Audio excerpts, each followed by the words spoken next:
But my life is good. Really good. I get to wake up every morning at 5 a.m. and make some soup. It's the best. I love it. I get to lay in a bed by myself all of my life. It's fantastic.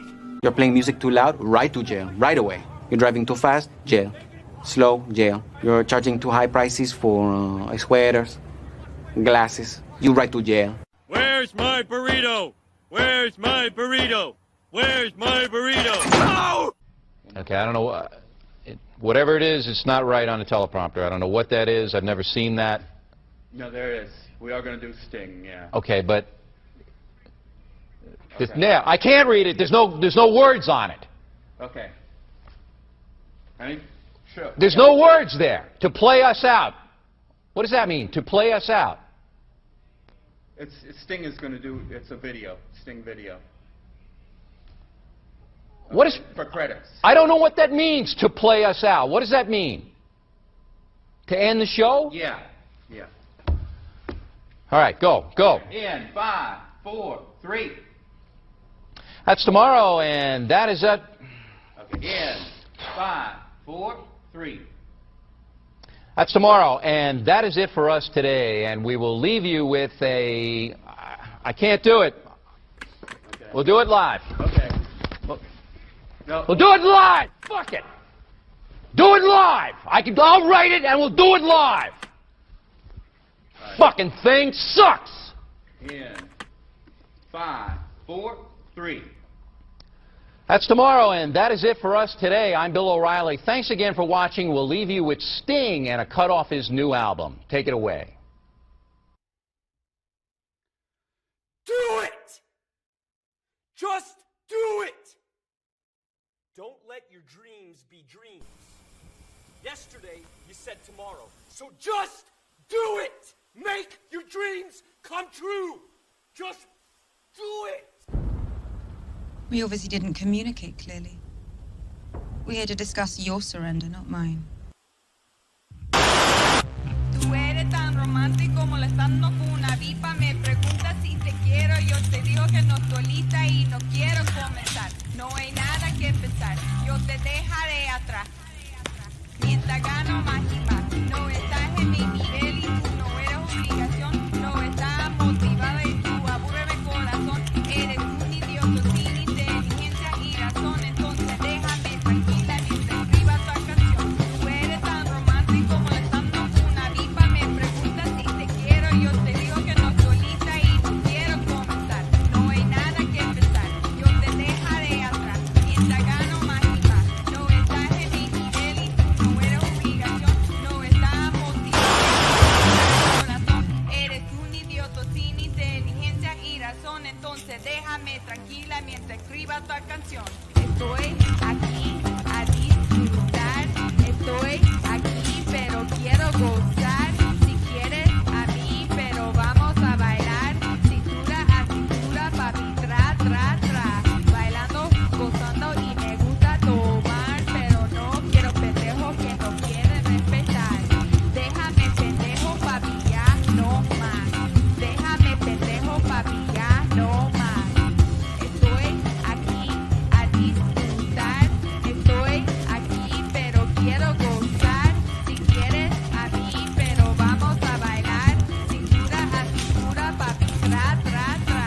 Bailando, gozando y me gusta tomar. Pero no quiero pendejos que no quieren respetar. Déjame pendejo papi ya no más. Déjame pendejo papi ya no más.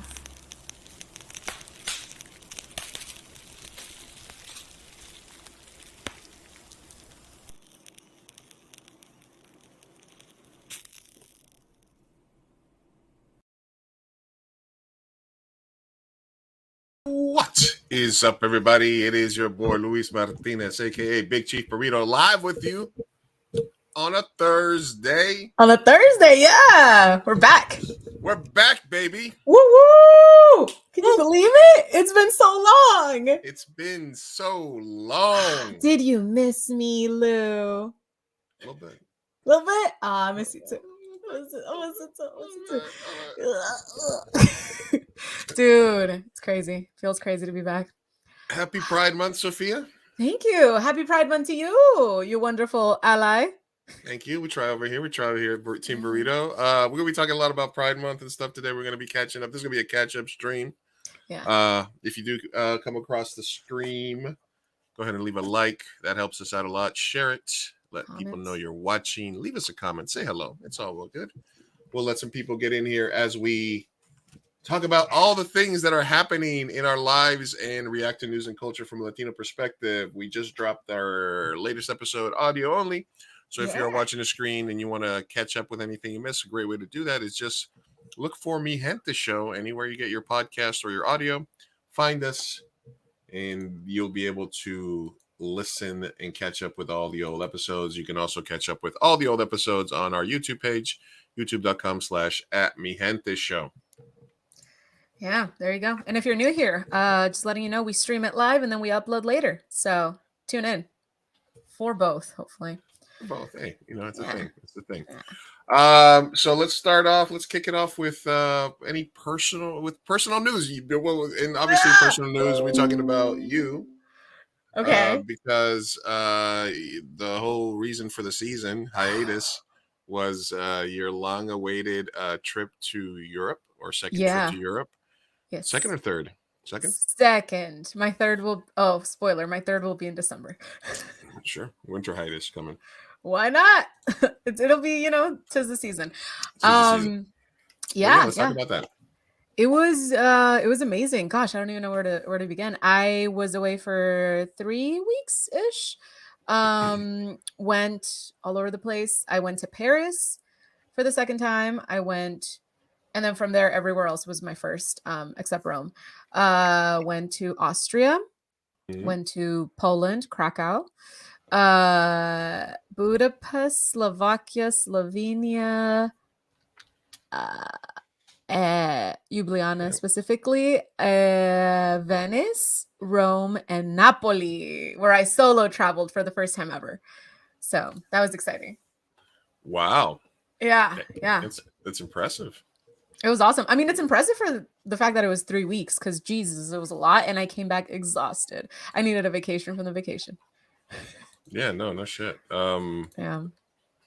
As we show you guys, I need to get the rest of these pictures. Yes, I know. I have so many more. Yeah, I'll send you. I did my best at representing Mi Gente. I had to take some stickers, do a little sticker action. And so whenever I would see a nice building, a landmark or so, Sacré-Cœur, that was in Paris. What's this guy that you covered? I don't know, but I covered him. He was also, I wanted legs. The joke had legs. What can I say? There you go.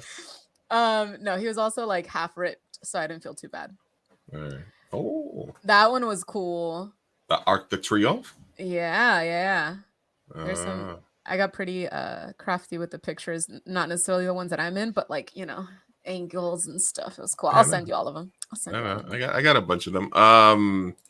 I noticed you. Did you do? I was gonna ask. Did you do any Vatican ones? Because I would have been a little. Oh my God, I would have. Okay, no, I was okay. So here's the thing about Rome is I literally only had like one day and like a 24-hour span. It wasn't even one full day. It was like we got there at like, let's say 7 p.m. Mm-hmm. We had one night, and I was leaving the next day at like 5 or 6. Oh, was my train to Naples, because I'd already done Rome. I've been to Rome, so I was kind of like, okay, I just want to do something during the day, and then I'll be off to Naples. So the Vatican City, we get there, we're making line because my friend was like, I just want to see the Vatican. So we went, and there was a long ass line, and I was like, okay, this is abnormal. I'm like, yeah, it's not peak season. This is a little weird. And the lady behind me hears me, and she's like, it's because the Pope is going to speak at 12 p.m. today. And I was like, what time is it? And we look, and me and my friend are like, oh, it's 11:45. He's speaking now. Okay. So I got to see the Pope headline at the Vatican City randomly. El Popo.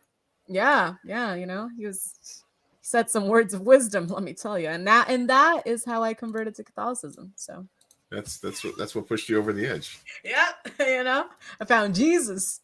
Found Jesus in Europe, the Vaticano. Did it feel religious-y? Oh my God, there were nuns that like traveled from like the Philippines, like all over the world. People that are like, this is their one and only reason, you know, like to come to Europe. Like this is it. And here are me and my friend who are both like atheists, like, you know, just party people, don't care for religion at all. And we just so happen to stumble upon it. So it was a nice little juxtaposition, I guess. Okay. You didn't let it get to you too hard. No, it was fun. It was fun. We took some selfies. We took some pictures. What's up, Kenny? Thanks for tuning in. Kenny! Yeah, we're back, baby. Yeah. We're back better than ever. There was that. Okay. Yeah. And then I noticed you didn't take any inappropriate selfies at the concentration camps. That was good. Glad you resisted the urge. It was very difficult to resist the urge. Yeah. No, honestly though, I texted you that day. That was you were like emotional. You were like, yeah, as one does. I mean, obviously you're a human, so yeah. My thing is like, I just like nothing can really prepare you because you hear so much and you know so much about history and like you're like, I know what happened. I get the gist of it, but man, just being there is a totally just different monster. And that was my second concentration camp. I've done Sachsenhausen before. And not to say that concentration camps are nicer than others, but like Sachsenhausen is where like the like, you know, bougie like sons of princes went, you know, and then Auschwitz was like literal like pits of hell. So, and then Auschwitz is split into 3 separate camps. So we did the first one. One was an actual working camp. They don't even show you that. And then, but the other 2, Birkenau is kind of like the big one that people know. But there's the other one where they did the experiments on people and like they just take you room to room telling you what happened. And that first camp we did probably like a 3-hour ish. Yeah, it was a long tour and I just broke down. I was crying. I was emotionally exhausted and we were all emotionally exhausted. And at first I thought I was weird. I was like, oh no, like I'm crying, like and I turn around to my group because I was there with the tour group and everyone was sobbing, like everyone in tears with tissues, the men, like everyone. And I was like, okay, we're all experiencing this together. And then after that, the tour is over. And then they're like, okay, so now we're going to go to Birkenau. And we're like, fuck, we have another one. Mm-hmm. And that was when I texted you because we had to take a bus there. And so you're sitting in these emotions and it's dark and like you get to Birkenau and like, walking through where that girl was taking a selfie, I'm like, there's no way someone would be tone deaf enough to take. It wasn't a even a picture. selfie. It was just like a pose picture. Yeah, like a pose on the train tracks. Like exactly. Like I was like, no way someone is that tone deaf. Like this is the most like to me traumatic experience. Like you're seeing the train tracks, you're seeing Birkenau, and we're walking to it. I'm like, there's no way someone's gonna be like, hey, take a picture of me. Like it's not, that wasn't the vibe. So I messaged you in a wrath. But it was very impactful. I highly recommend everyone go see concentration camps, just really anything that has to do with history, especially in that area of Europe and Eastern Europe. The more east you get, the more I feel like you have to say. And there's a lot of because I remember from documentaries and stuff that I've watched that sometimes there's a town like not too far away from there. It'll be a concentration camp and then there'll be a town and people that were living their lives in a just a regular ass town in Poland that were acting like nothing was going on. Mm-hmm. And a lot of times when they liberated those concentration camps, they would bring all of the people from that town and they would force them to walk through the camps and just to be like, look, you know, you can't get away with saying that you didn't know this was right here. Yeah.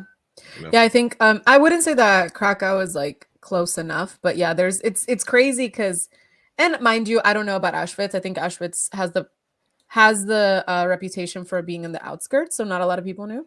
Mm-hmm. Sachsenhausen, that's a whole different thing.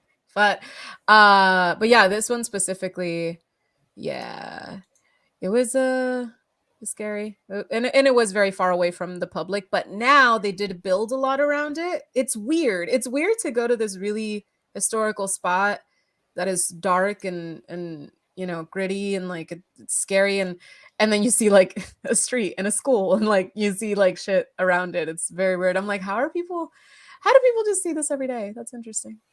But No, yeah, I guess it's a big touristy site, so makes I sense. mean, and then never forget that's the thing. That's also almost like because even in New York at the World Trade Center, they have people that are taking selfies with there's commerce, there's a tourist aspect to it to keep it going, to save it for future generations and stuff like that. Yeah. And still people will deny it. That was one of the biggest. I think that's what I like about traveling the most is probably cultural exchange and just talking about these heavy topics with people from other places of the world, because everyone experiences it differently, right? So I had these really cool conversations with Australians, English people, Canadians, and we just like compared and contrasted our school system and how we learned about World War II and kind of the narrative behind it. And and then that led to more, of everyone's cultural scars, like me talking about Native American history and stuff like that, and how they are not taught that. And I was like, what is wrong? I was like, no wonder I fought with so many Spaniards. Y'all don't get taught this? This is crazy. Like there was genocide, you realize it? And they were like, no, we didn't. No, we discovered land. What do you mean? Insane. Yeah, we're the heroes. We're the yeah. The And it's like, Santa Maria. What sweetie. you talking about? Yeah. Okay. Well, let's so All right, that was Europe. So and then Naples. That's obviously Got a tattoo. Got a tattoo. Look at you. Got a tattoo. Yeah, came back tatted up, inked up, baby. I got two. Starting to fill up those arms. I see. Yes, not as much as you. I still need to get flags here, but whatever, You gonna get the Mexican flag right there? Maybe. I don't know. I'm trying to get. So my goal is a sticker arm. So I think the next one's gonna be like boop, but I just want it to be like random little things. I like that. I like that idea. I might. I mean, it's too far gone for me. I gotta. Nah, yours is a full sleeve. You gotta commit now. Yeah, no, I gotta commit. Maybe I'll do like sticker like on one of my legs once I'm done with my arms. Sticker leg, do it. Yeah, that'd be nice. Yeah, that might be cool. Yeah. So and then party. Any wild any wild parties that we should know about? Anything that you like to admit to on stream or no? I will not admit to anything, but I will recommend happily Budapest. So fun to party in. Guys, they have 2 bars that are like bar clubs, but like, oh my God, one is this like, I wish I knew the name, but one is this like abandoned mansion that they turned into this like really awesome nightlife, like 3 stories, a billion rooms, and there's like a room with couches and like film noir playing in the background. Like it's like every vibe you can possibly. You want a rave? It's over there. You want reggaeton? Over there. Like so cool. So Budapest was like probably my favorite to party. I found some parties in Paris because the last time I went, I was like, there's no nightlife here. And I found a street, Bastille. I finally went, but not impressed. It was pretty much North Park. So Paris has yet to impress me. Except for their cabarets. Go to a cabaret if you're ever in Paris, not so good. Yeah, the party scene, not too great in Paris. But the cabaret scene, mwah. Yeah. So, yeah, I think... And then Poland, I got very drunk on shots, because that's what you do in Poland. We were there on a weekday, though, so... given... I realized that when I made that joke about... when you were like, oh, in Slovenia, and I was like, Fastvania is my favorite. I was like, my God, that just came out so naturally as a dad joke. I'm so bad. I love it. You're a stepdad. It has to be, right? I was like, man, that just transitioned to like dad jokes. Oh man. But that's the thing is like that is how our travel delirious sense of humor was. It was nothing but dad jokes, bad puns. Good times. I miss it. Yeah. Well, we've been going through hell on earth here while you've been gone. No. Catch me up. Catch me. Oh, no. Shit. I'm going through 130 tabs as you talk here. I really like seeing I really like seeing all those pictures of like the Alps And like where you first were, like all that nature, all those cities going Oh there. my That was awesome. God. I completely, totally didn't mention Austria, and that was my favorite. Like, that was legit my favorite country, my favorite place, my favorite experience. Because I got the local experience. I went to visit a girl that I had met in Barcelona 5 years ago. And we became friends, we became, online acquaintances. And then I was like, I'm gonna go visit you. And she was like, I'll host you. And she fucking did. Like, I'm talking, everyone hit her up for tourism needs because she took me everywhere and we did everything. And that was lies. That was the best party. She dressed me in like their the dirndl, the garb, the traditional garbs over there, lederhosen and all that. And she was like, which one do you want? Lederhosen. And and so I wore I looked like Little Red Riding Hood. And I was just chugging beer, and they drink so much beer and they party like Mexicans. And I felt at home. It was great. Yeah. yeah. That was the best. That was probably one of the best nights. We did not make it home. This should be your profile picture. I don't know why it's not. I think I'm going to change it. Change. Yeah, you're right. It should be. This is Not definitely who cares about Chichen Itza? It's no. This is we're looking at some of your travel pictures here. Oh, Budapest is nice. Look at me, Budapest. Sun's out, buns out over here. Yeah. This is where's this? This is that's just the pit stop in Slovakia. But man, the Alps are amazing. And if you see that one in Venice, look at the street in that corner. It says Sofia. Oh, in this one? Yeah. Mira. Square Sofia Square. Sofia Square. Look at you. Yeah. Look at that. I still have to upload Naples. That's the one that's missing. But other than that, I finally got to see the Colosseum. Oh, that was my thing in Rome. Is like I don't need to be here. I just need to see the ruins because I didn't get to go inside last time. We didn't make it. We got too sidetracked getting gelato.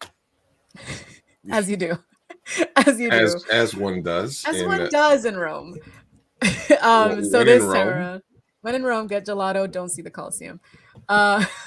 So this time around, that was like my one and only thing to do. And I went to see the Colosseum and the Roman Forum, and I like the Roman Forum a lot better. Not gonna lie. If you have to choose, if you only have time for one, not gonna lie, Roman Forum all the way for me. I really loved it. Let's keep it. Stick to the classics. Oh yeah. So yeah, that's pretty much it. I'm like, I don't think I have anything else to report. Europe's doing great. Everyone's seems like they're doing great. Everybody's still there. Everyone's still there. Oh, there were protests in Paris. I will say that, but Right. I didn't get to go. I missed them. I didn't see them. Oh, we got a video on that if you want to watch it. Oh yeah, go for it. You want to watch that? Yeah. If you have it at the ready, maybe later. We'll play it later once we get past personal news and everything. And then tell us a little bit about the reaction show that's coming up. So I know that's become. I know we've teased it for months. Yes. Let me see if I can really quickly send you the link. But yes, okay. So the reality show. Chat if you want, or send it to me through Facebook, whatever you want. Okay, I'm gonna see if I can get it right now. So the reality show, it's called Coming Out for Love. We've been leading up to it and talking about it for a very, very long time.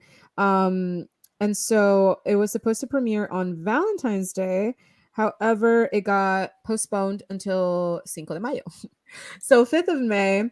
And I was gonna be in Europe, so we had to also backtrack the React show.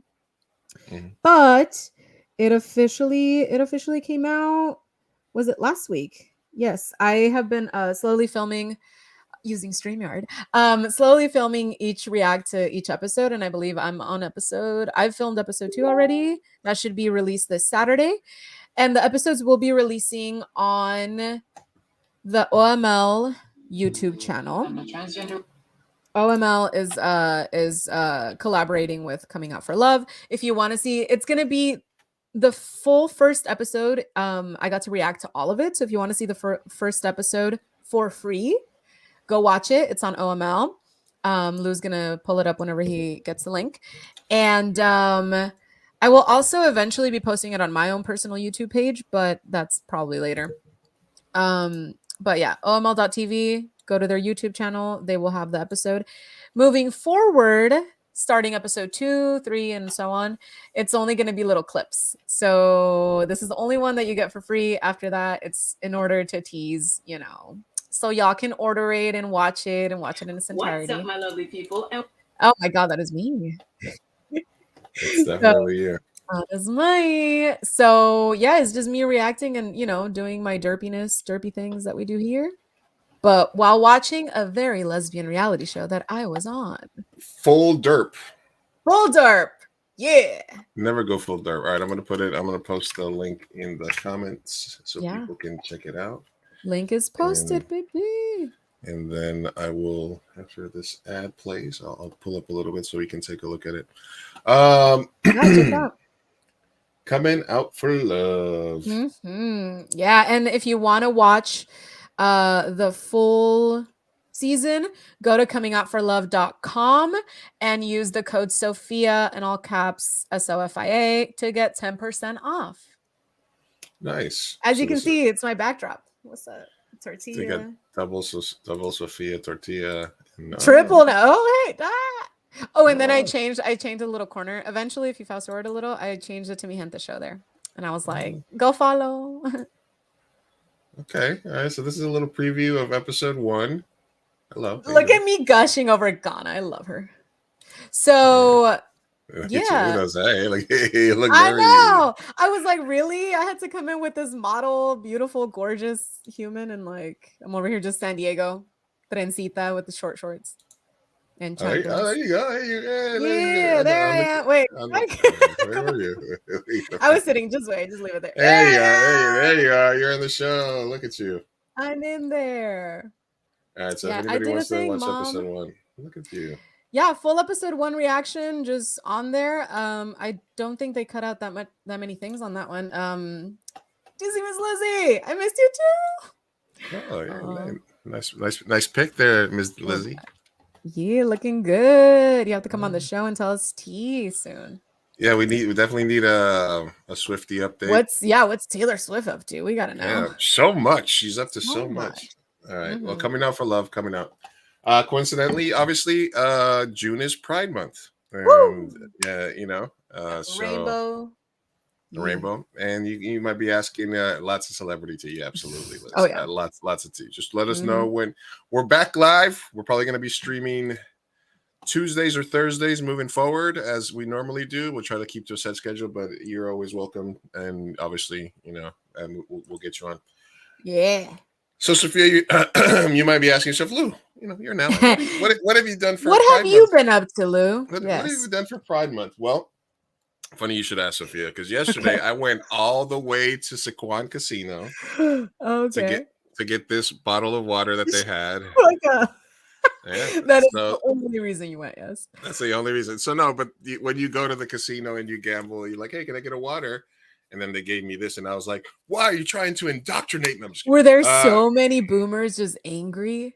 No, nobody gave a fuck at all. See, nobody. water. Everybody's like, oh, free water. Thank you, Sycuan. You're a corporation that cares about making money. Of course. But the interesting about this bottle of water, Sophia, and I'm going to take a sip right now. I'm going to only take a little sip because it actually cost $460. What? Mm. Did you say 460?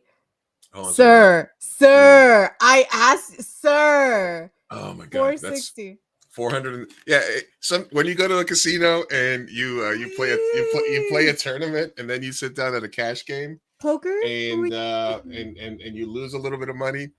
At least I got the Pride bottle though. So you got the Pride bottle. Yeah, I got the Pride bottle. I brought it home. Well. I'm enjoying it. I actually got like 3 or 4 of them during the day. But yes, this particular bottle of Pride water cost me $460. Yes.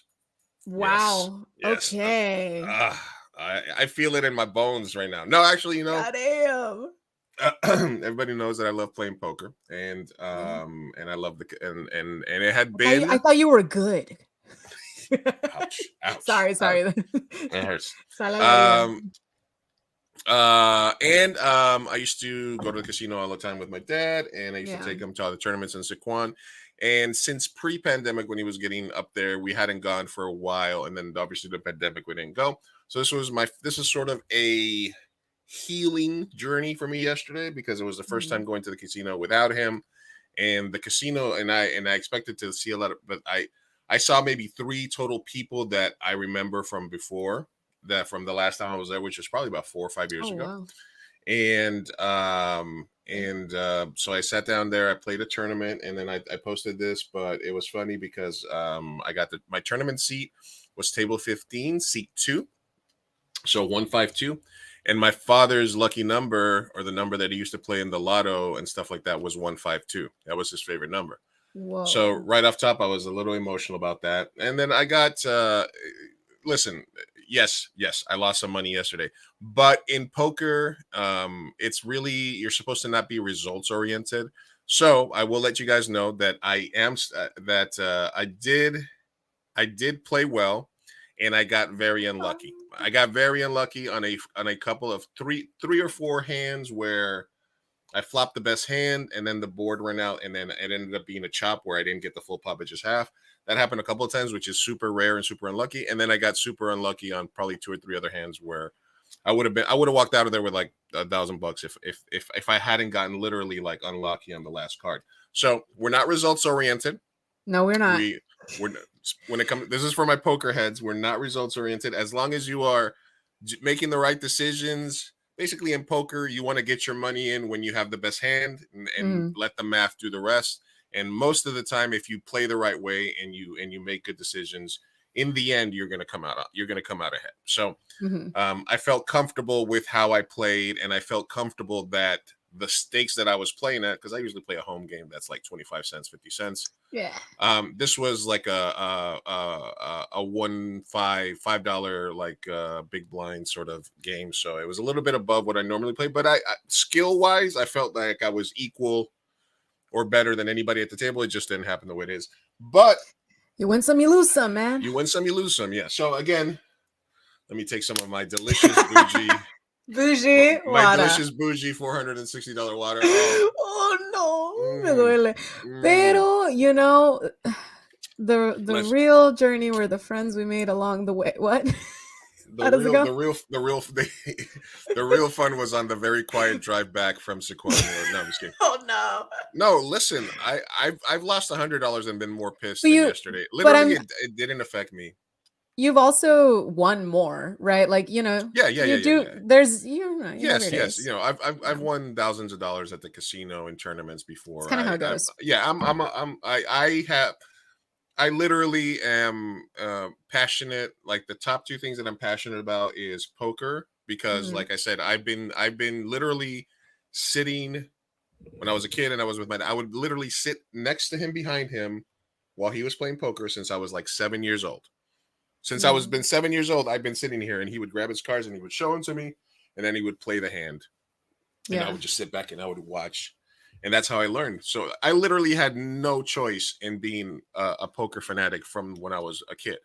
So to me, it was sort of cathartic actually to go there, to feel his presence, and then to lose, and then just to be like, okay, you know, it did. Honestly, I've lost $50 at my home game and been more pissed than I was last night. And of course, we don't gamble with anything we can't afford to lose. I've been working side jobs and hustling, and I've done really good at my day job over the last 2 or 3 months. And I had some money set aside, and I said, one of these days I'm going to take a shot. I'm going to take $500, and I'm just going to go to the casino, and I'm going to move up in stakes, and I'm going to take a shot just to see how it goes. We didn't get what we needed. We got a side gig. It's fine. You know, it's crazy though that you got the number 152. That's crazy. Yeah. It was literally like I got there for the tournament. I tried to sign in. I needed to go get a player's card. I came back. I gave him the money and each other, and I was like 152, and I was like, "Fuck." That's fucking wild. Yeah, he's looking over you, man. Yeah. I mean, like I said, I feel confident. And then hey, if you ever play poker, one of the things that I've learned is when you're thinking about a decision that you're making, always picture that the best player you know is sitting behind you, watching you, judging you. The theory is that you wouldn't make stupid moves when like your tutor is watching you, right? You know? No, I'll fuck it up somehow. I usually would get nervous. I'd be like, why are you staring at me? And then I'll make the worst choice. But kinda how it yeah, goes. so literally, I did lose a couple of bucks yesterday, but I feel 100% confident that I made the right decisions and that the results didn't get what I needed. But hey, there's always luck involved. There was no luck involved, and there was no horrible people making stupid decisions. Yeah. Yeah, then it would. Go play dominoes. No, I'm just kidding. I Yeah, don't know. exactly. So everything has luck in it. Yeah, everything. Yeah, especially. Yeah. Go play chess. So that's my pride story. Please frame that. Keep it forever. You have to keep that bottle. I'm gonna be drinking out of it all month. I'm gonna get my money's worth out of that one. You're like, this is the only rainbow thing I own. I'm gonna pimp it out. It'll be here forever. Oh well, I was hoping that some we're gonna have some Mi Gente glitter stickers that are gonna show up here in a couple of days.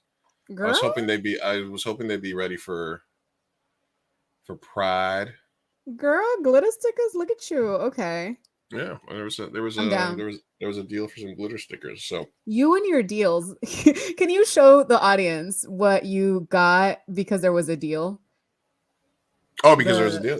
Yeah, it's right there. This man it's a shirt in the background. I was like, whoa, that's cool. How'd you get the merch? And then he's like, there was a deal. I got this one. Now, listen, man, I'm a businessman. We got to make moves. You got to make a couple of moves here and there.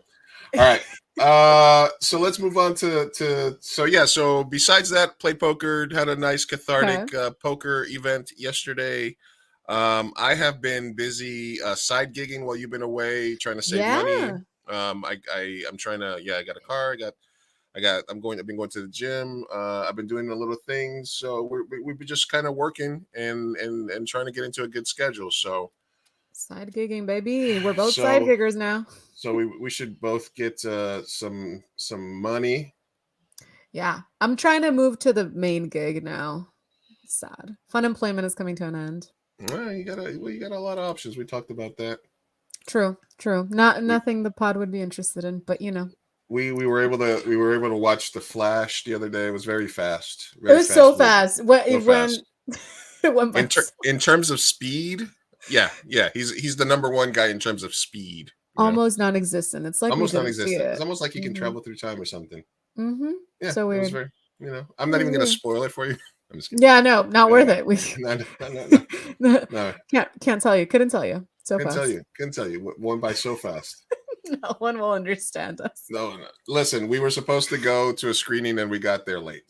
I'm sorry. Never on schedule, always on time. We tried so hard. I got to his house at a good time. We were talking. We were like, well, we got this. Like, we got the front of the line passes, whatever.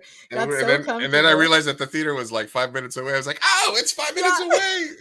We got it. Got even more comfortable. We get there and they're like, no, you're not watching this movie. We're like, oh. Look, this is a company that I saw the other day. I'm just going to pull it up because they have some cool flash up. This is BarrioDrive.com. Ooh, Pride is every day. Dude, I want that tattoo. That's so cute. I like this one. Be gay, do crime. Hell yeah. That's my motto. Be gay, do crime. And this has got the homies in love and the... Oh my God. Dude, I am dying. Look at those vatos. Oh my gosh. You should definitely get this as a sticker. I want to get the male ones. I don't know why. Like those are the one kissing on the neck con el deste. Oh my gosh. Yeah, this is BarrioDrive.com. I'm gonna put this in the Any relation to Barrio Dog? I don't know. I don't even know why. I don't even know why I had this here. Is probably when I was looking at stickers. Not sponsored. They're not sponsored, but when I opened up my tab, okay, they do like, oh, this is the reason why, is because they do stuff for DACA and they do stuff for immigrants and they do a lot of stuff. But I guess this wasn't the page that I remember, but when I opened it up, I guess since it's Pride, they have their Pride stuff up. So this is kind of awesome. I like this one. Pride is every day. And I like be gay, do crime. That's a good one. That's a good. I like that. I like that saying. I always say that's a good motif. It's a good thing. I want to get a tattoo now of those. I need to get a gay tattoo. I don't know why I don't have one. Wow. But anyway. That comes with time. Yeah. I have a tomato tattoo. Anyway, unrelated. Let's brush past that. Continue. Let's skip ahead. You were saying. No. So obviously Pride is here. And there was the Dylan Mulvaney stuff that happened, the Bud Light stuff. Yeah. But you know, if we could shift a little bit into something more serious for a minute, it is basically the attack on the LGBTQ plus community across the board. And we were, and it was something that was happening. Listen, for the last 15 years or so, I mean, you can go back to the Stonewall riots in New York in the 60s and 70s, the gay and lesbian movement that in the 80s and the 90s came more sort of my generation in acceptance of gay friends and stuff like that. Then the 2000s with the millennials, further movements. And for a while we were moving forward to where corporations, because corporations love money. Yeah. Corporations aren't allies. Corporations love money. Capitalism. Right? That's what they're going to do. Know, unless it's like a bike shop owned by gay guys or you know, or hardware store owned by lesbians, there's not a lot of businesses that, you know, outside of small businesses, there's the corporations and the big businesses that are pro gay are just pro money. And the reason that they changed their logo on June 1st and change it back on you know, July 1st is because they want to appear inclusive. And we've talked about performative allyship, absolutely, and stuff like that. So it's been a thing, but the right's attack on, obviously, you know, Republicans and right wings, they don't really have much substance. You know, Democrats are cucks, Republicans are the devil. I've said that a million times. You do. They don't have much to talk about in terms of policy. Like, they don't have a fucking clue what they want. They're supposed to be for lower taxes. They don't really know what they want, right? Yeah. And I guess one of the things that they want is they just want to screw over gay people. They're just like they jumped on the trans issue, because, you know, in every state there's like a dozen trans kids that want to play sports out of like 50,000. Exactly. It's so weird. It's so weird that became their main focus. So they're like, no. What we want is we don't want people to transition as kids, and they're like, but every single law that they've tried to pass that supposedly to protect kids has now been expanded to affect adults. So in Florida, for example, the law about gender affirming care for kids has been included to where health practitioners and nurses can't provide gender affirming medicine to trans adults, right? Yeah. So basically, just to say it, because it is time, let's jump into. Oh no. Do it. Just do it. Let's do it. Where is it? Is this it? I'm trying to find it. Hold on a second. Take your time. I forgot where it is. Is this? Tell.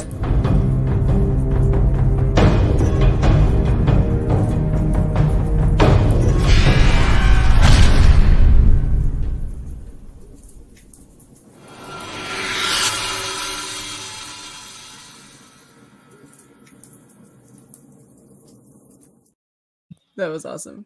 Hellscape Watch. Boom. All right. And one of the leaders of this fucking idiotic movement is this guy that we've talked about before, Ethan, whatever the fuck his name is. Yeah. That he's the guy that was walking around Target and like, oh, I hate him. Yeah, just like rough walking. Yeah. Like, oh, I'm a tough guy. Yeah. Look at this. You approve of the gay agenda? Softly kicks things. Yeah, like look at he kicks a rainbow right here. He's like, oh, gentle punch. Sure. He's been banned from like so many Targets, by the way. He's been banned. He also got banned from like a place where they made wigs for cancer people because it's supposedly gender affirming. No. Lego, I think Lego stores as well. Lego stores. Okay, so here's this fucking douchebag now. So guys, this June, me and my boy Kyle are gonna make out. What happens on bus stops? Yeah. Rest stops in the back of this truck, nobody needs to know about. These men are so gay. Listen. The internalized homophobia goes deep with them. They're satanic pride. Like they're just anything rainbow, anything with a rainbow on it. Now they're so pissed off. it triggers them. Such snowflakes. And like my thing is like for them and people that get so up in arms about trans stuff, gay stuff, is like, bro, why does it live in your brain 24 hours a day? It's not like, you know what, like there's shit that pisses me off, but you know what, I'm gonna go ahead and live my life. But for you, this is a topic that triggers you so hard. It's in your head. You're thinking about trans people, you're thinking about gay sex. Oh wait, what happened? See, you're homosexual. You're homosexual. I hate to say it, but like most homophobic people are homosexuals. I'm sorry, this man wants a dick in his ass. I've said it. Listen, I've never seen anything gayer than that mustache. I'm just gonna say that. Right? Like the fact that you're just spending all this guy's day got the focusing stash on with rainbows. the glasses. That's like the most undercover gay look ever. They fucked and they repented and they hate themselves. They hate themselves so much. Just be free, just, baby. It's Just okay. be Just free. be free. Come to the parades. Listen, and this is the part that I wanted. This is the part that I wanted to bring out.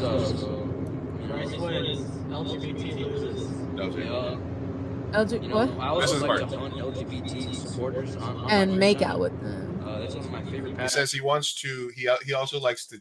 He likes to hunt LGBT supporters. Like that's the thing. He wants to get fucked so. I'm badly. right here, big boy. This man is gonna rape and murder so many. Come and get it, buddy.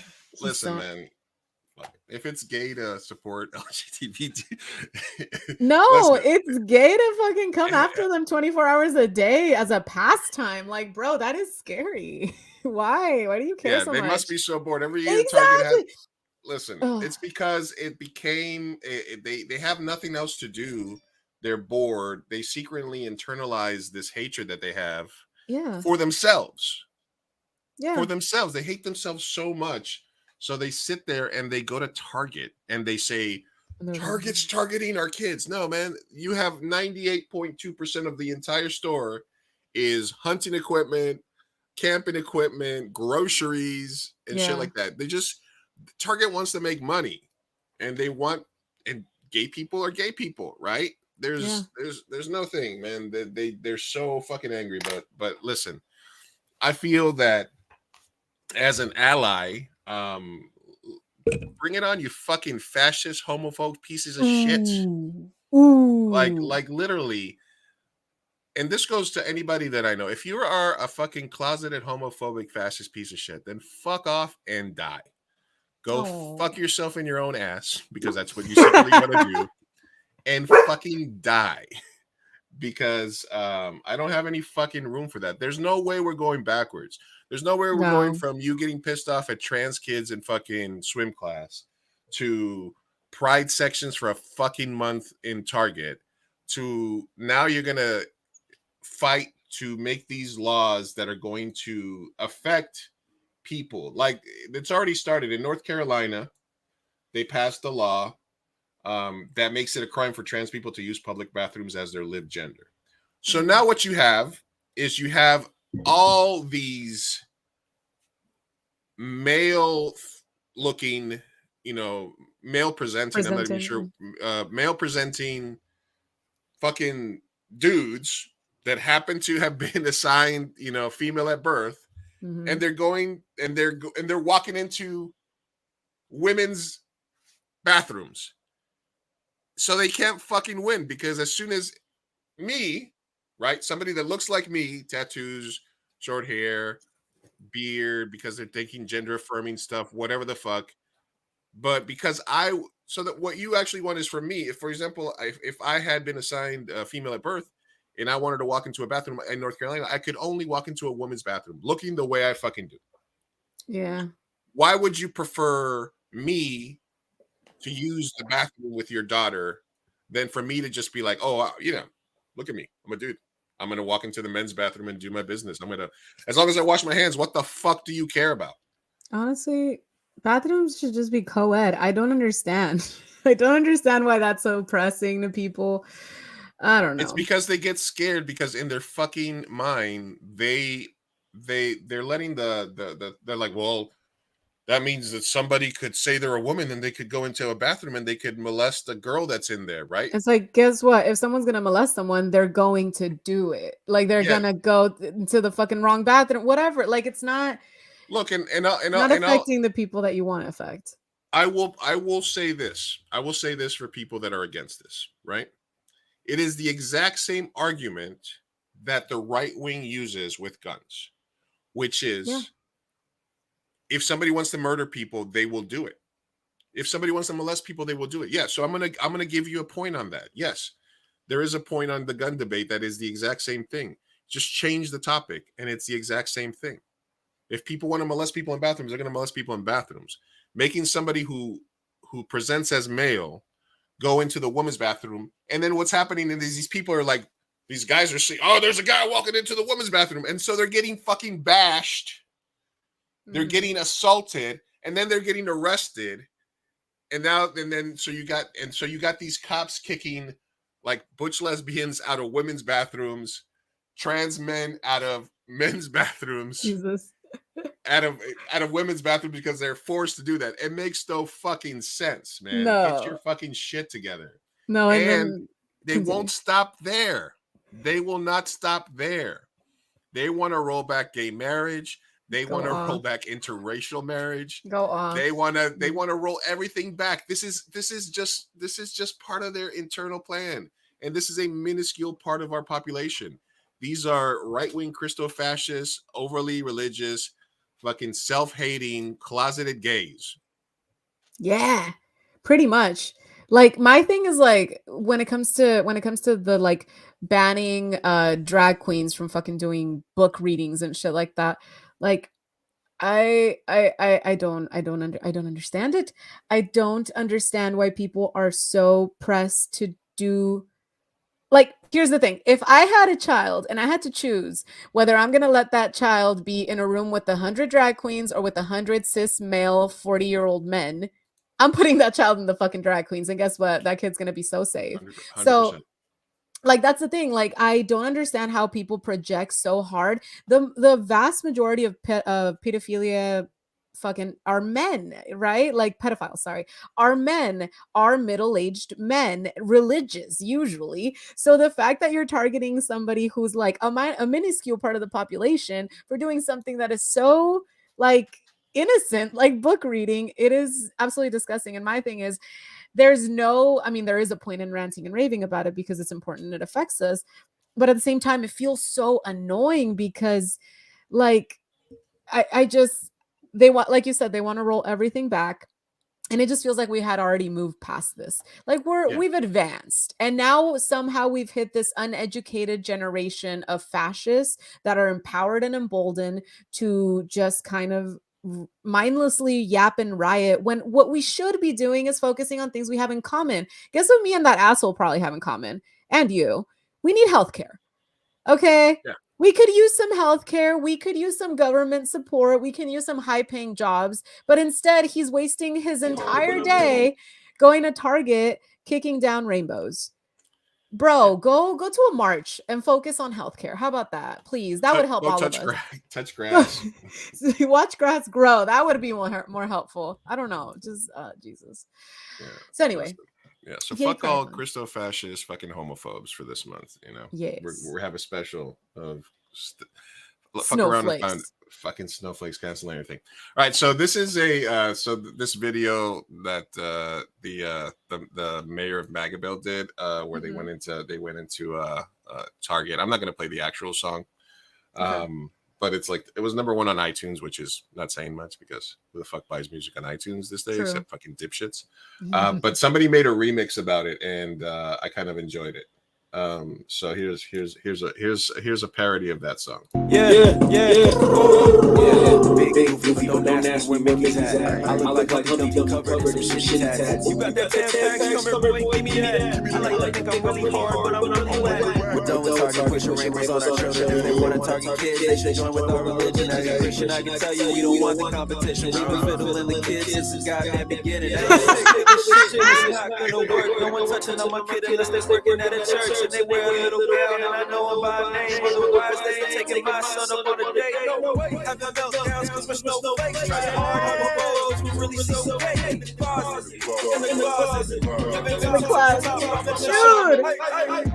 Dude, he just made the point I made. I love this. You went to Target to film the video. Yeah. And so I'm just saying, if that Target had a Pizza Hut, they walked out of there with like two pizzas. They absolutely walked out of there with a pizza or some chips or something. They definitely bought something. And what time did they go to Target that everything was empty? And why are you so fucking angry, man? Target doesn't give a fuck.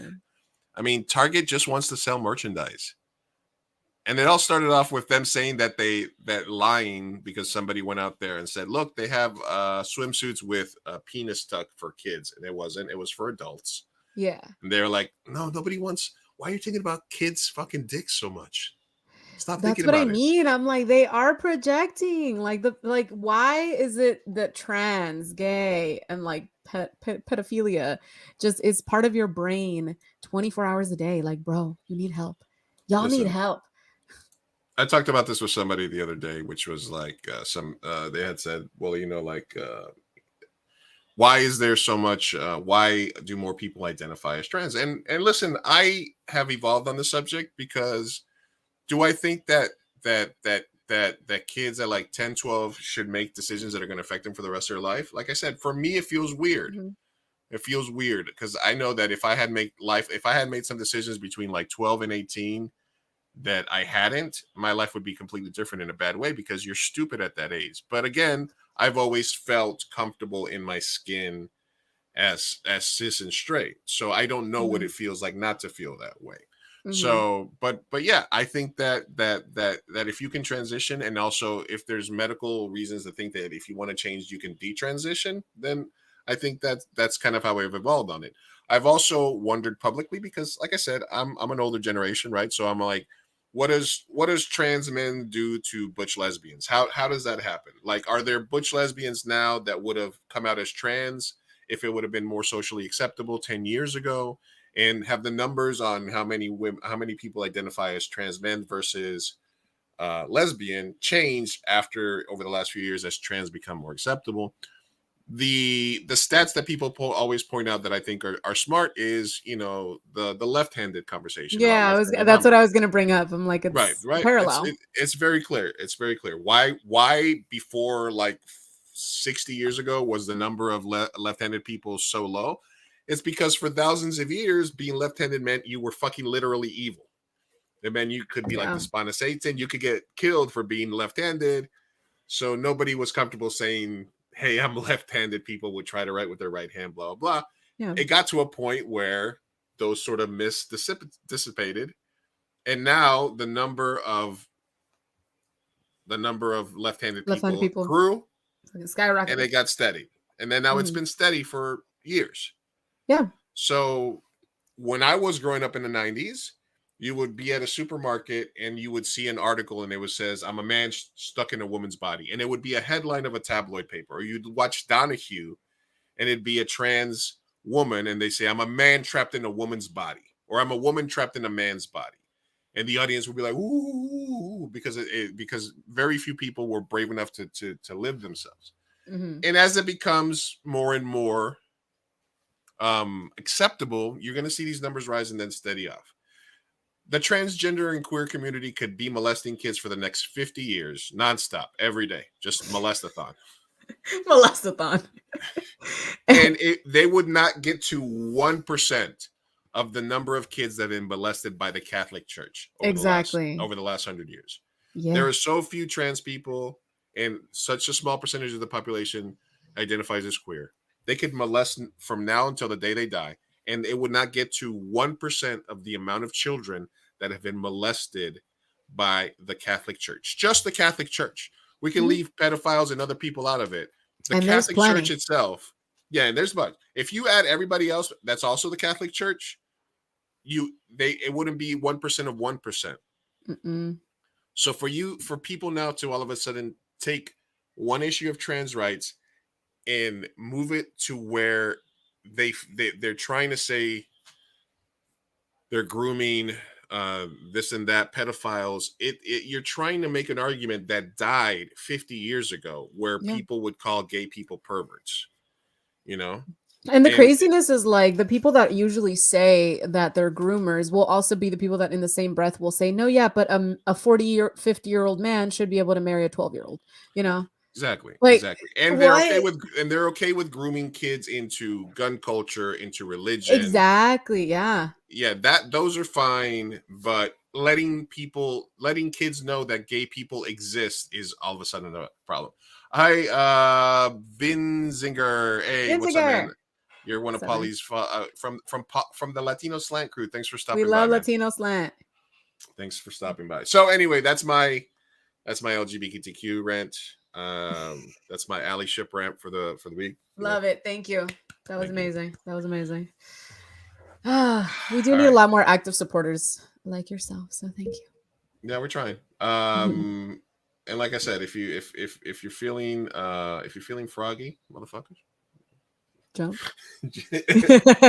All right. Let me just knock out some of these videos that are. This is a turf Montana house floor admits that she'd rather watch her hit kiss themselves than come out. Without surgery, the risk of suicide goes way up.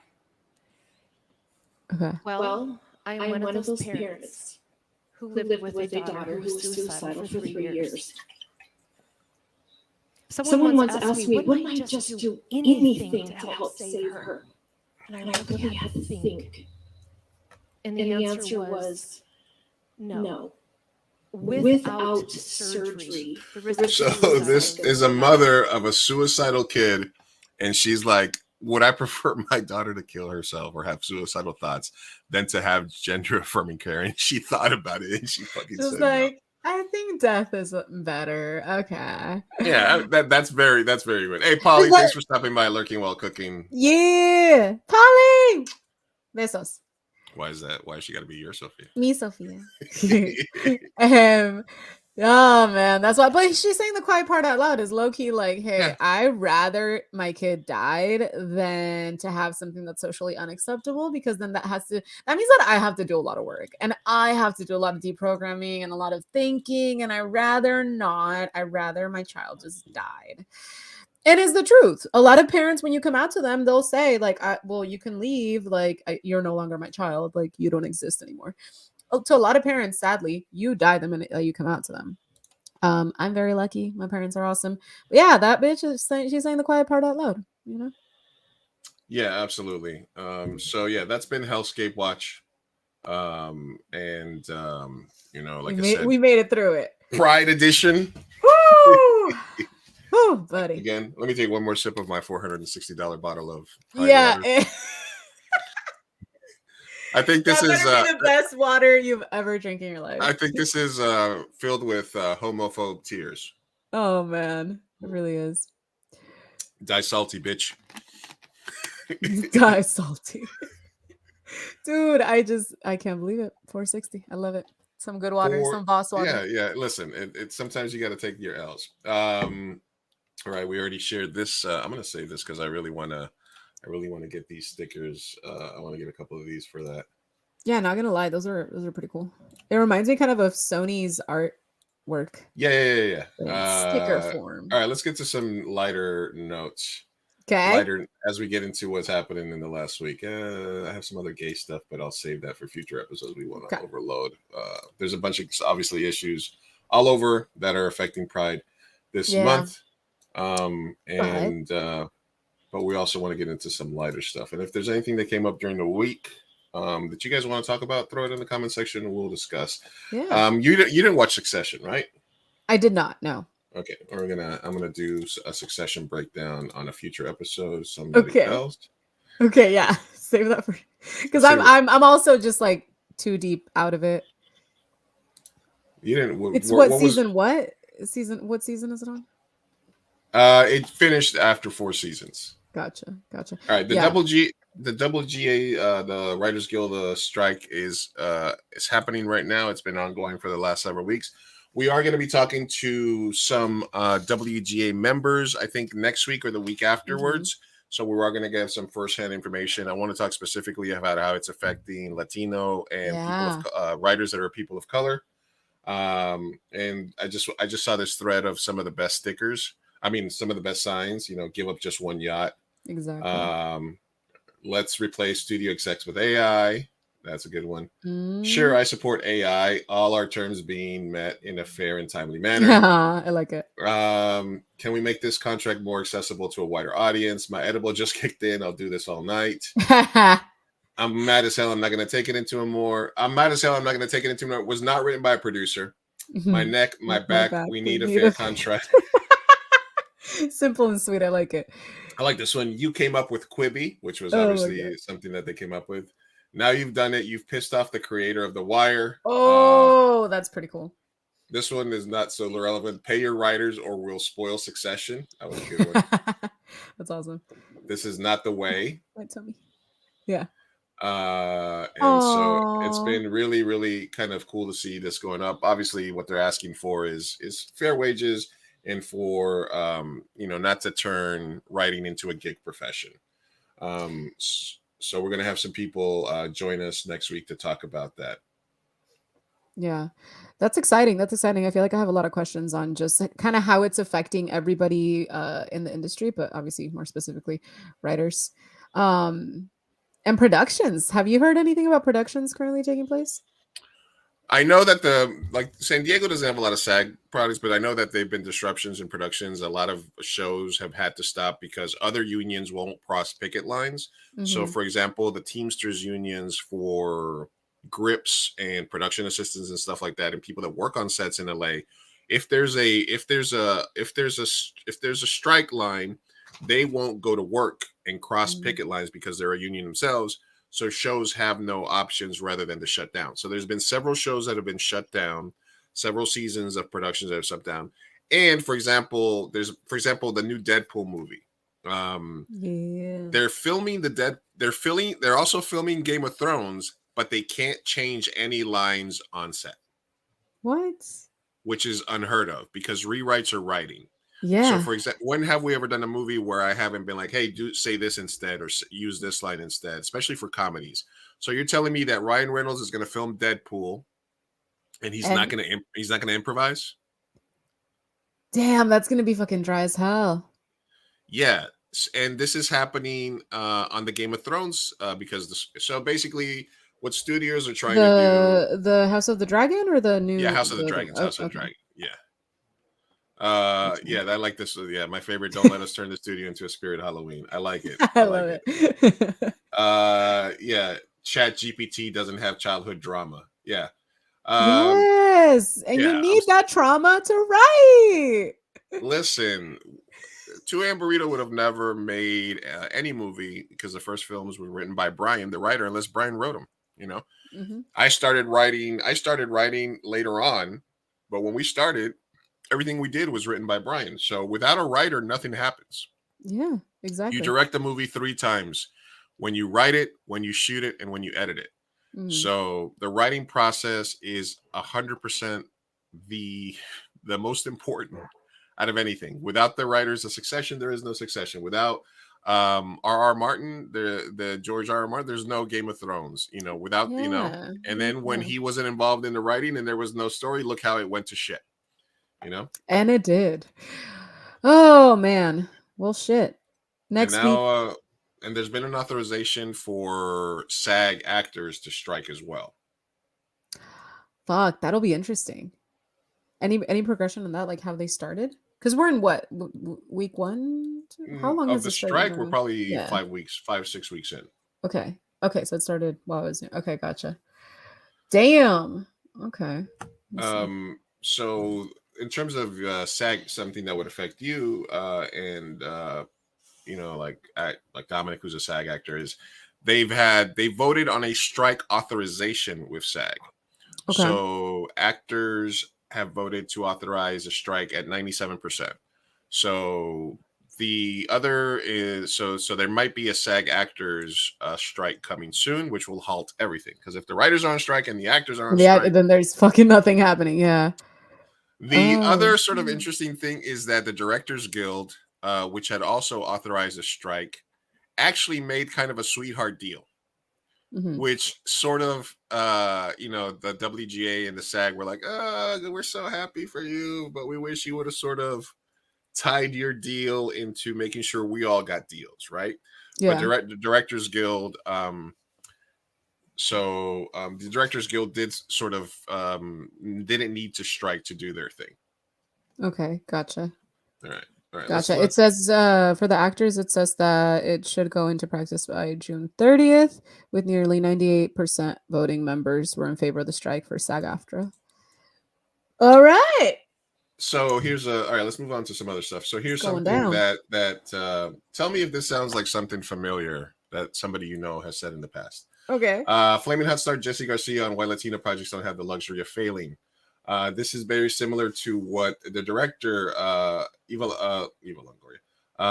Is it Eva Longoria? Who was the director of the Cheeto movie? Which one? The I don't know, one. actually. Basically, a couple of stories have come out. That's a talking point that I've used several times. I used it during the festival. I used it during Q&As, which is that Latinos don't have the ability to fail.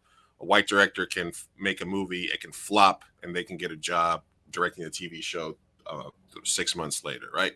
We don't have the ability to fail. So let's take this moment to make sure that we're watching the Flaming Hot movie on Hulu. And also there's another show that I want to make sure we're supporting called Primo, which is on free Amazon. You can watch it without an Amazon subscription on I don't know what it's called, Freebie or something like that. I think it's Freebie, yeah. Yeah. Flaming Hot, definitely have to watch that. And Primo, I've just started watching like the first episode and I really like it so far. So let's make sure that we are watching it and supporting Latino TV. I'm going to save this for my Succession episode. I thought you were going to go in on him. Was that it? I thought you were going to go in for using your talking point, because I'm like, yeah. No. You've been saying that. I'm just saying they've said this. It's something that that they've said that I've been saying for forever. And, you know, Eva Longoria and a couple of other people started talking about it. And I'm like, oh, now you're listening, motherfuckers. Kind of like the, what was that time? Oh, Alien Story. And then how SNL picked it up. Like, yeah, good times. Bueno, eso y Latino want to do a good job. It's in our DNA. Okay. Yeah, I get that. That's true. So this is, okay, I had forgot to bring this up, but it's so hilarious we have to talk about it. So, dude, yes. So they went from Bud Light to Target to Chick-fil-A. Wild. They turned on their own. Chick-fil-A donates to conversion therapy, which is horrendous, where they try to turn people straight. Chick-fil-A supports politicians that promote violence against gay people in Africa and other underdeveloped countries, because that's one thing that a lot of people do, is because they want to keep pushing this anti-gay agenda, they will donate to laws in Uganda and Africa and other places where it's criminal to be gay and where gay people are getting murdered and slaughtered for that. So Chick-fil-A is a piece of shit company that is the most anti-gay company that's probably one of the most anti-gay public companies that you can find. Yeah, very public, I want to say, because there's plenty that are in private, but they're private. Like In-N-Out has the little Bible verses on the bottom of their cups. It's like, yeah, we're low-key religious. That aside, it's like Walmart, Target, like the big ones that support it on June. They also like half and half donate to Republicans. So it's like, you know. But anyway, yeah, Chick-fil-A is like Bolden, like that's their MO. Bolden. Yeah. They're super anti-gay, and like I said, they support conversion therapy, and apparently Chick-fil-A has gone woke, as they like to say, because they added a diversity initiative to be able to. I just you're so mad at Chick-fil-A. Oh, Chick-fil-A. They're so angry at them because they've added a diversity initiative. DEI, I guess, is the new what's that one thing? What's that one thing that they were getting mad at that universities were doing? I don't know. Oh, fucking yeah. You know what? Yeah. Like I know what you're talking about.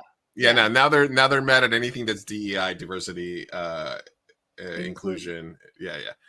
Which is just basically saying, hey, let's mix it up a little bit. Let's make sure that we get some people in Yeah. here from different Different backgrounds, perspectives. different perspective. It'll make us stronger if we're together. Which is like a big business like deal as well. You have to get a good, Yeah. well-rounded view of your customers, but okay. So Target, Chick-fil-A, Bud Light, Kohl's.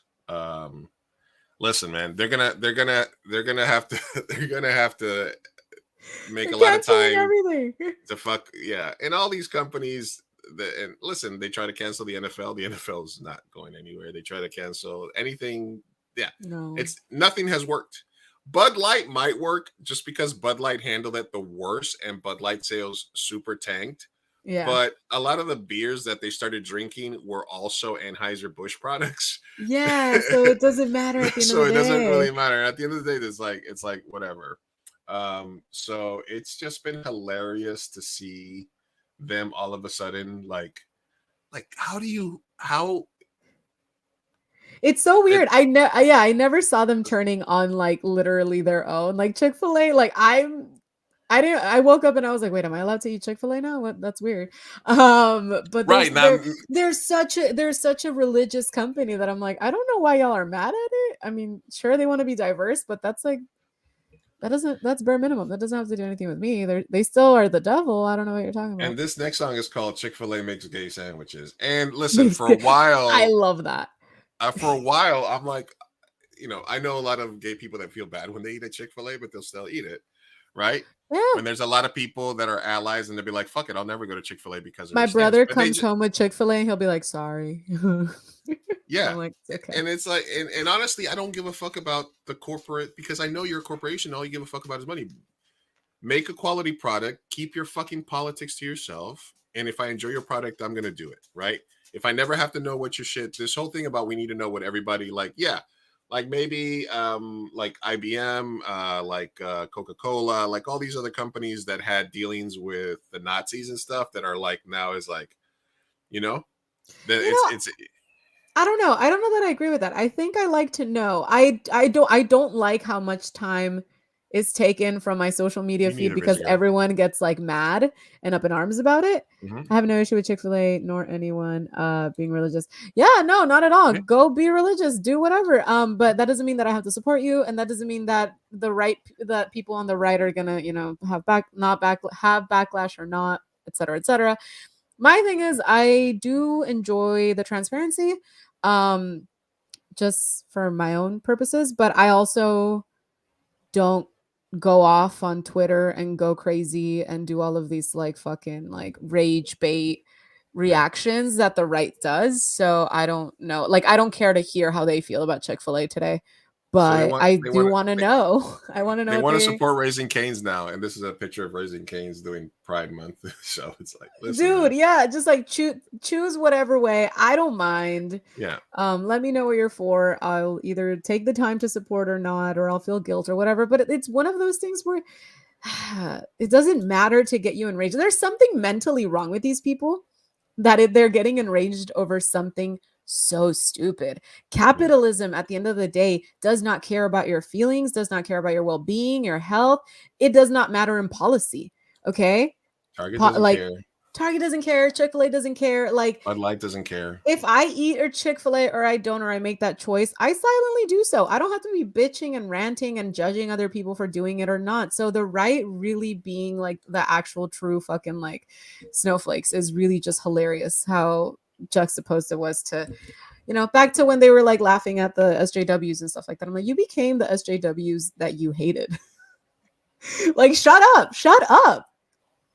Jesus. Anyway. Thank you for the link, Paul. You just sent me a link to the DGA contract. Yeah, absolutely.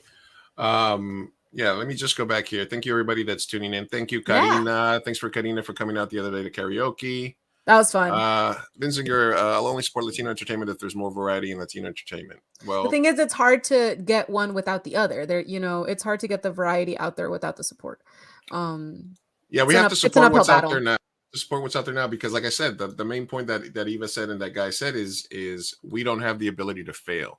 We have a much shorter runway, so we have to. And the thing is, studios and the people that are greenlighting projects are going to try to go to similar and familiar tropes and familiar types of stories with Latinos in them that have worked in the past. Yeah. And so it's kind of like a double-edged coin where it's like if you get a chance and you don't succeed, you're not getting another chance, whereas somebody else might. So they do that. But I do think that we have to support what's out there so that we get more variety. Like I said, my Latino stuff is nothing like the stuff they put out there. I'm a comedian. I'm more of an Americanized Latino content creator, filmmaker versus like Latinos and stuff. So we're not a monolith. There's so much there that's out there. We just have to support what the stuff that we put out there. And also maybe look for whatever your niche may be within the community. Because I will say, in Vinzinger's defense, I do agree with the fact that like we only have so much time in the day to give to content. Like, you know, especially if you're working 2 jobs, you're stressed, you have a family, like all that shit. Like the last thing I want to do is sit down and force myself to watch some like content that is not good just because I'm trying to support. So yes, I want to say support stuff, support it, and like all of that as far as you can, because if we can't have one without the other, we need to support in order to get something else. But I also understand your viewpoint of like, I want to watch good content. So, you know.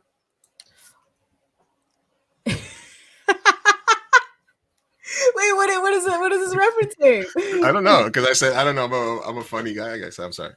Oh, he's hating on you. Ooh. Yeah, we definitely need some Latino anime, some Latino manga. Yeah, for sure. Like we do need to diversify and like start, because you know we also don't want to force feed ourselves into something. But listen, Polly, go watch Slapworthy and tell me you're not gonna laugh. Oh, you're gonna laugh. You're gonna like it. You'll laugh. Yeah, Sophia's in it. You'll like it. Sophia's in Slapworthy, so you'll be able to watch it. Yeah. So yeah, so that's kind of the stuff. All right, we're gonna knock out some more stuff over here. Let's see. This was something funny that okay. So let's say you get married, you find the love of his life, and then these are his vows. Oh, to keep me happy, keep my belly. I was and always will be one of the easiest people to please. Only 2 things are required to keep me happy: keep my belly full and my balls empty. Oh no! So you're amazing at half of it. We really need to get you some cooking lessons. Even when my belly isn't full, there is no one I could ever love more in this lifetime, unless I actually get a chance to meet Margot Robbie. Since the beginning, I was always told you I was going to make you the happiest woman in the world and give you everything I could possibly give. Well, today I'm taking a step further and giving you my last name, the last name of champions. Oh my God. No one deserves it more. With you and the girls by my side, I feel like I can conquer anything. Y'all make life worth living, giving every breath of every day a purpose. Life gets even better when the kids fall asleep and you tell me to come to the bedroom. Nothing's better than the sound of gagging and headboard slamming. Oh, no. No, sir. Sir, please stop. Oh, no. I would hate. Sorry. The cringe, dude. When I saw this, and my thing is, I think she later on went to like defend him online because so many people were coming down so hard on him because it's just so uncomfortable and cringe. But she, you know, at the end of the day, you can't yuck anyone's yum, and she loves him. Yeah. So if she's willing to put up with that for the rest of her life, then gosh darn it, love is love. Love is love. Love is love, man. You know, we can't have it just one way. It's, you know, if she loves him, good for you, girl. Glad he's off the market. What will we do without him? All right, Yeah. Polly, this is a trailer for Slapworthy. I'm gonna put the link so everybody can watch it. Oh my God, yeah. This is the trailer. By the way, I don't know if you already had the link, but I sent you a link to something. All right, I got you. I'll check it right now. Are you dangerous? Are Are you strong? I forgot about this.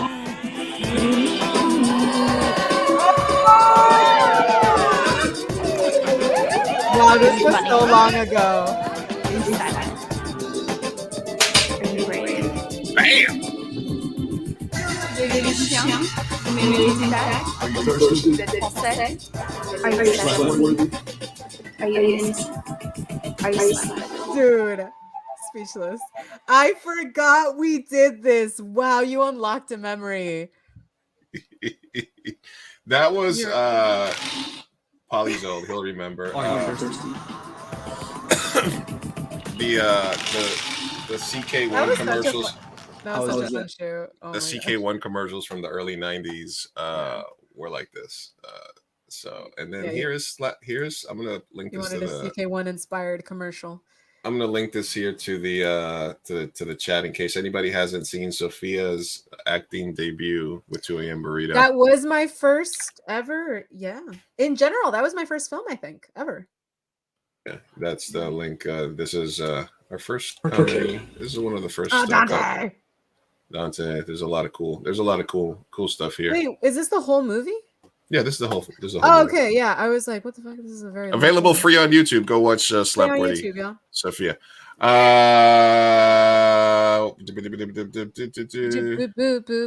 Yeah, the link that I sent you was just the Pride Month demon thing. I don't know. I think you probably saw it, right? I'll check it out right now. Give me a second. Okay. Let's keep it moving.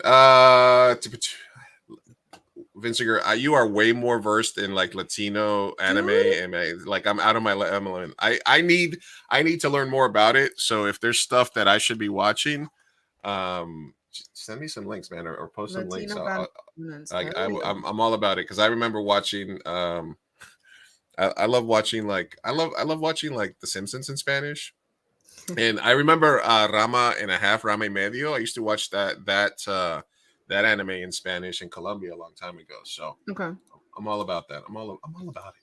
I'm all about it. I don't know. Have you delved into manga and? I did an episode with Zoe Hendricks, who was a big anime head, and we did a bracket bit on anime, and she told me the ones I picked were all wrong. So she gave me some suggestions on like starting places. I know Kenny's into anime. Like I want to get more into it. Like I want to watch like One Piece and some of these other ones that I hear people talking about, but it's like a big commitment. And there's so much stuff that like you said, there's only so much stuff that like, look, I always like, and I've always said this, I like to keep shows on the shelf that I know I'm gonna like I've never watched Cobra Kai, and I just know that I'm gonna love Cobra Kai whenever I watch it. But I just sort of let it sort of marinate. I let Ted Why Lasso keep it marinate on the shelf though? Because I feel like in today's age when we have the sum total of human knowledge at our fingertips that we should never be bored. Like I never ever want to feel bored. So that's why I always save like a no doubter so that then I can be like, oh, you know what? Hey, I'm bored. I don't got nothing to do. I don't have a movie. Oh, I have a bunch of movies that I've downloaded that I've never watched. And I'm like, oh shit, I can go watch that movie that I have that, like the other day, I'm like, oh, I watched the Way of the Other, Avatar and stuff like that. Like there's movies on Disney and Hulu that I haven't watched that are newer. I like to keep some in the chamber just in case. Yeah. Okay. All right. Since we're talking about TV and Polly and we got some people in the chat here. Have you watched Ted Lasso at all? I haven't. No. Okay, maybe we'll say this for another time. That's Jason Sudeikis, right? Yeah, there's a scene in one of the episodes that I 100% agree was a little too on the woke side. That felt like if you want to just play it, go for it. I'm not gonna watch it, but I get the gist. He's like a coach, right? Right. He's an American football coach. Coaching. No, you know what? I don't want to play because I don't want to get demonetized or like taken down the stream too because it's stuff.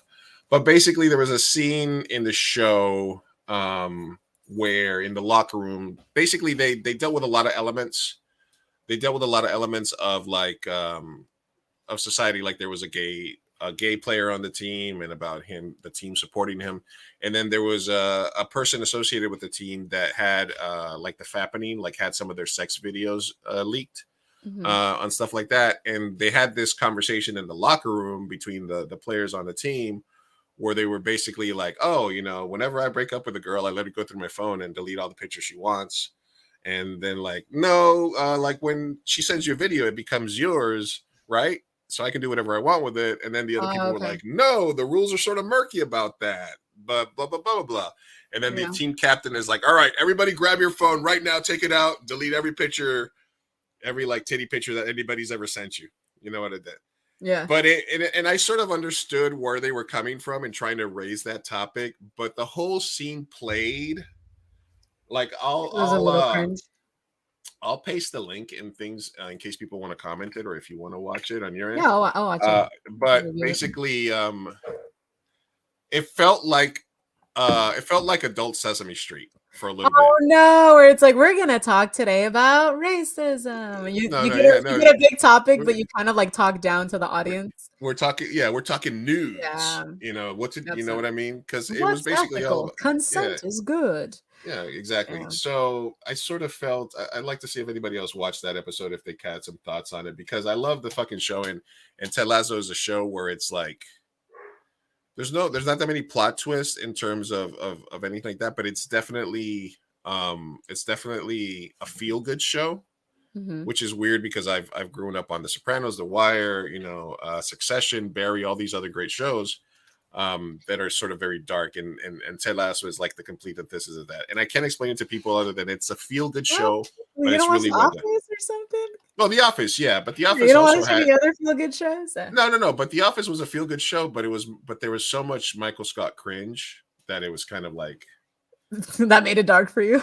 No, it's just like I don't know, like some of it. I don't know. I guess I'm not anti. I love The Office. I've watched it through several times, but I'm talking about this is like this is good-hearted default corny feel good like almost like Disney. You know what I mean? Fucking Glee. That was Glee for me. I loved Glee. it. Oh, okay, Glee. All right. Popular Very baby corny. names. Nobody cares about that. Let me just catch up here. I'm just more poquito well versed on anime, manga, tokusatsu, not Latino anime. Oh, okay. Yeah, we need more Latino anime, but yeah. So what's a good starting point? What's one anime that I have to watch? Give me that. Fucking definitely not Berserk. Don't watch that yet. No, you don't like it? No, it's just a lot. It's just fucking a lot. It's a lot. Hunter x Hunter, I liked it a lot. If you're into like did you like Hunger Games? Do you like I liked Hunger Games when it was competitions called, to the death and shit? I liked Hunger Games when it was called Battle Royale. There we go. Yeah, Battle Royale. Yeah, I know that was one of the first films that we bonded over. Yeah, so watch Hunter x Hunter. I got bored of it by season whatever the fuck. But it's one of those shows that for me it caught me like right away. Like I got hooked. Hunter x Hunter.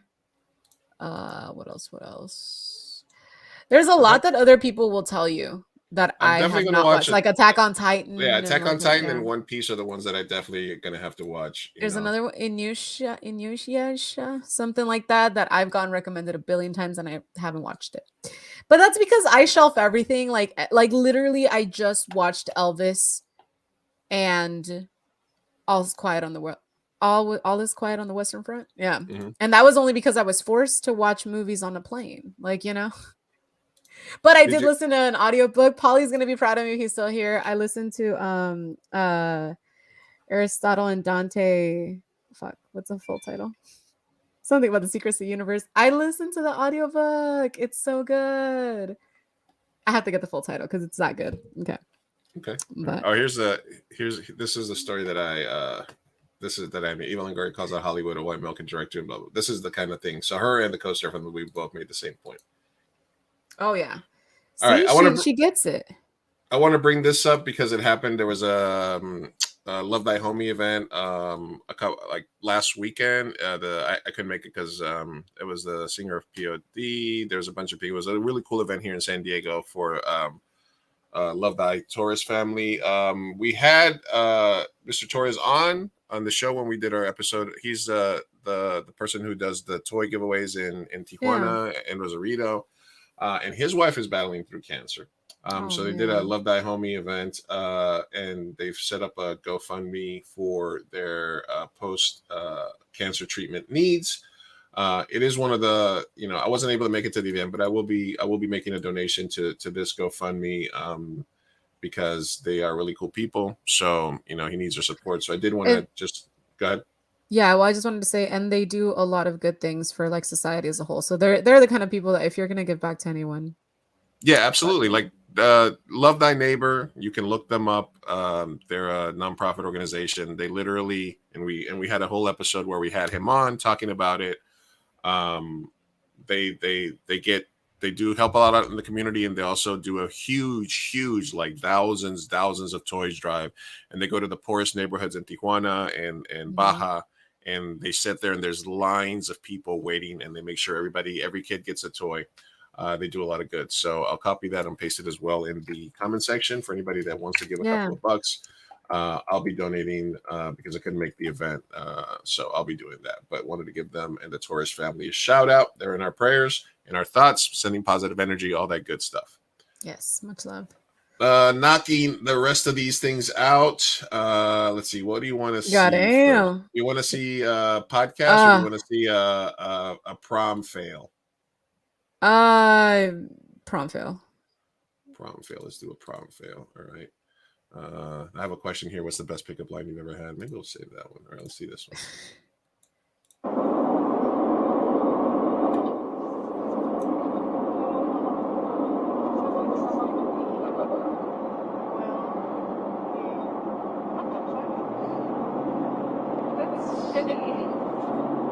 What? Did she not get it?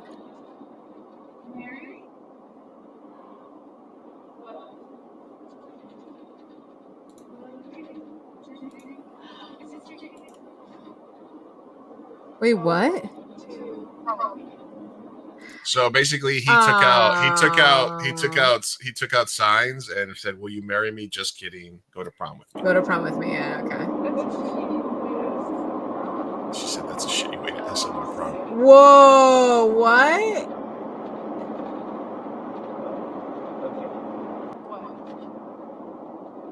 So is that a no? Oh no, she feels so bad. Did she not know? Oh no.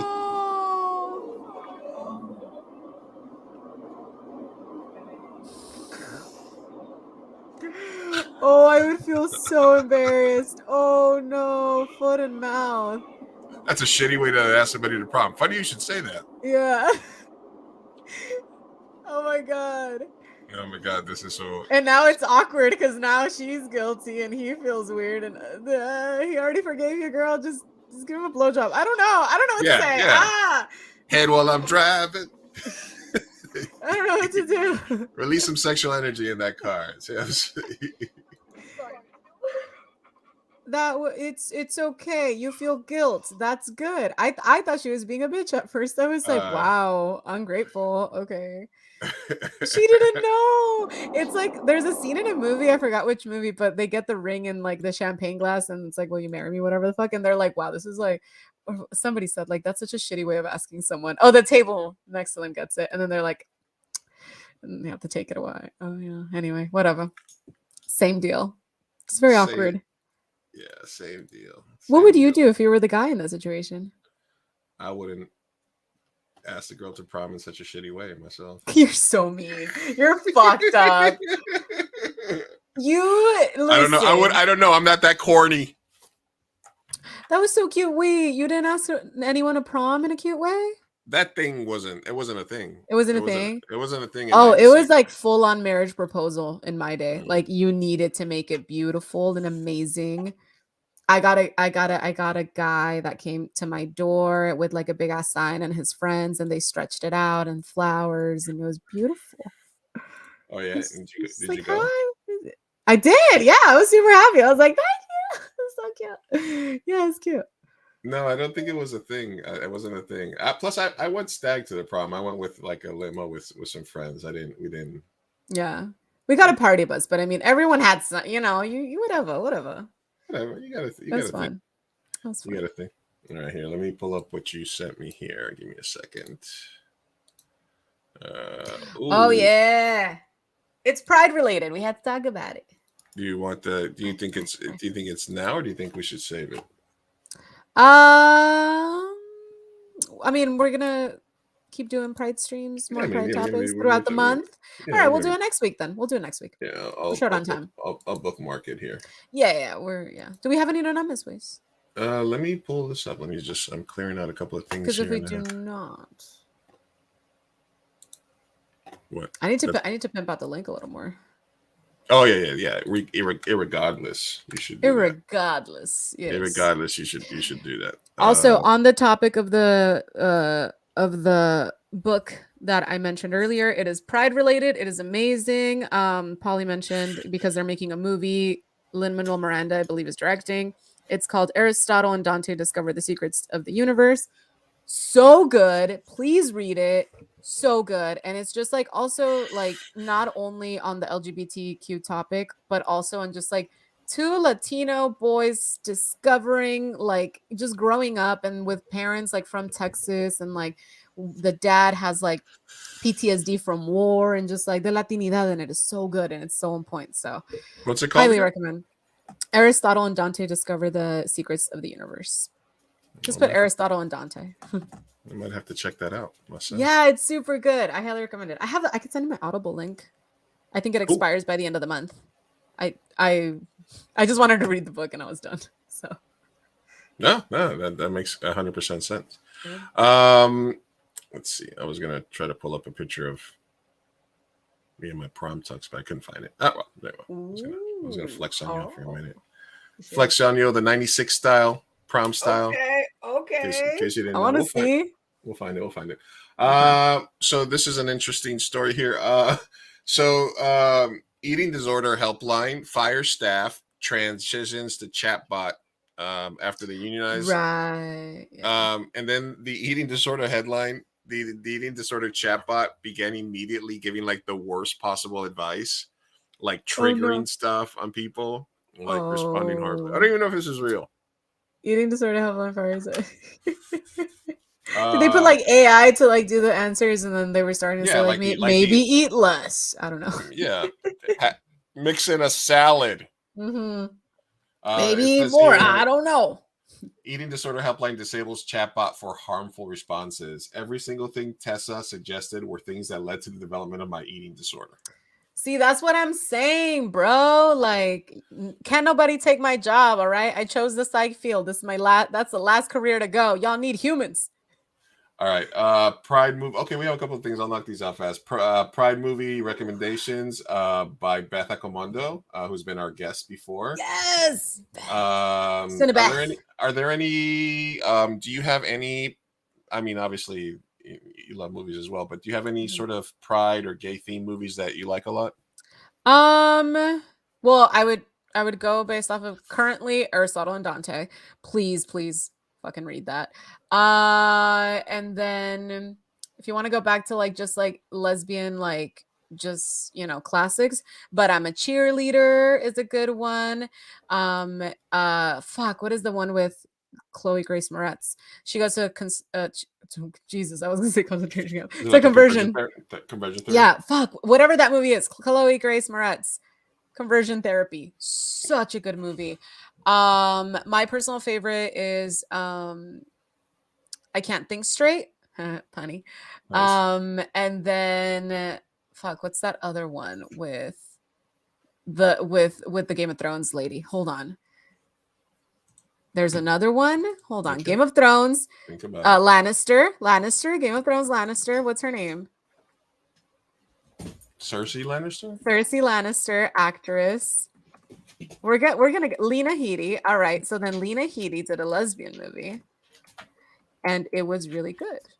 And everyone should watch it. Lesbian movie. So LGBT. Imagine Me and You. Thank you.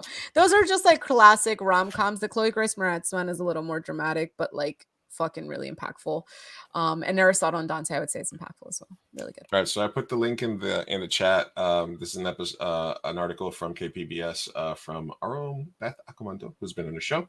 Love it. Let's go through it. Obviously, some of the best Pink Flamingos is a classic. I like To Wong Fu, Thanks for Everything, Julie Newmar with John Leguizamo and everybody. So I put the link in there, but Priscilla, Queen of the Desert, The Watermelon Woman, a couple other ones. And her top 10 were Pink Flamingos, The Watermelon Woman, Priscilla, Queen of the Desert, All About My Mother, Kinky Boots, La Caja Falls, Go Fish, Pariah, The Rocky Horror Picture Show, obviously. Yeah, but I'm a cheerleader. But I'm a cheerleader, baby. She made it. And then Yadzi's 10 for Pride would be A Single Man, The Way He Looks, My Beautiful Laundrette, All About My Mother, God's Own Country, Happy Together, I Killed My Mother, Margarita with a Straw, Portrait of a Lady on Fire. Yes. Oh my God. Yes. The half of it, and The Wedding Banquet. And Okay. Where's the love for Brokeback Mountain? Yeah, I was gonna say Brokeback Mountain. Hello. Brokeback Mountain and Portrait of a Lady on Fire. So good. I did not think it took me 2 tries to watch it because it just is a slow starter. So good. So good. So good. So good. So good. Watch it. It's so good. And then Rocky Horror Picture Show. Jimmy Fallon fell off, huh? He really did. People really don't like him anymore. Like there was a moment where he was the thing, like so good. It's so good. It's the fake laughter. It's the it was when he messed up Trump's hair. That was it. That's when he jumped the shark. Cringe moment after cringe moment, and eventually you can't come back. Like he had Donald Trump on, and he just softball questions, and then he so good. You know, another thing, and maybe we can talk about this because this is going to be a long conversation, actually. But the downfall of not only Jimmy Fallon, but all late night talk show hosts, or even just daytime, just talk show hosts in general, I feel like the medium is becoming cringy. Because think about it, people went off on Ellen, people went off on Jimmy Kimmel, people went off on what's the chubby British guy? They all hate. Yeah, they hate him now, and he was like amazing for a bit. Like everyone loved him. So but then people started saying he's terrible to work with and all this shit, and then like I don't know, I feel like there's a downfall to late night TV show. Like there's just a cringe factor that the new generation is not vibing with, is what I think. I don't know. We should dive into it in a future episode. We should. Yeah. All right, I'll make a PowerPoint presentation. But the reason I brought this article up is because I also wanted to congratulate. Comic-Con is coming up. And I wanted to congratulate because Beth Accomando, who's been on our show and who wrote that article and writes for KPBS at Cinebeth, has been awarded this year's Bob Clanton Humanitarian Award for 2023. So she's going to be receiving an award during Comic-Con. They give award for a bunch of different stuff. Let me read a little bit about her. Beth Accomando has been a film critic for 30 years. And began at KPBS and since she's been covering independent and international cinema as well as pop culture for National Public Radio. She volunteers and does fundraising. She does the Film Geeks in San Diego here, where they show obscure movies with cool themes. That's what it says here at the Digital Gym to bring independent and envelope pushing genre filmmaking to the Media Arts Center. She's also the co-founder of the Horrible Imaginings Film Festival. Miguel Rodriguez. Beth makes a point of bringing attention to local San Diego creators and events, from interviewing authors. She's interviewed me at bookstores, signings, to covering shows such as Black Comics Day. Beth Accomando interviewed me on KPBS. Okay. During the premiere of Slapworthy. Okay, Flex. Damn, really? Damn, it's all related. It's all coming together. We love Beth. Damn. Hold on a second. This will take me a second here. What a small freaking world. Am I yeah, no, absolutely. That's amazing. She deserves it. She's awesome. Yeah, she is 100% awesome. So congratulations to Beth, and make sure that you guys are following at Cinebeth. And if you are coming to San Diego, I'm sorry, what? Oh, sorry. Go ahead. I thought you I'm just vibing. I'm just vibing. I'm like, yes. Yes. Go. Continue. I'm sorry. So check her out basically, and make sure that you guys are there.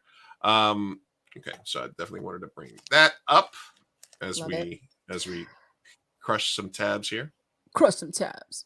Did you have anything else that you wanted to bring up? Well, no, I because it's gonna redirect it to like an hour conversation. So next one. I was just gonna start talking about Comic-Con, but we can get to that later. Plenty of time. Good Comic-Con or bad Comic-Con? No, it's just gonna be a conversation with questions and follow-ups, and then I was like, that's gonna be an hour, so maybe don't do that, Sophia. So we'll talk about it when we get closer. It's fine. Yeah. All right. Unrelated. Let me keep moving. All right. So congratulations to Beth. We'll check her out. Hopefully we get to talk to her leading up to Comic-Con. All right. Let me kill this. There's trouble on the Vin Diesel, Jason Momoa beef. No.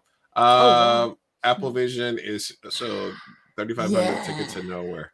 I'm sure we can dive into this a little bit further at a later time. But any thoughts on a $3,500 virtual glassware here?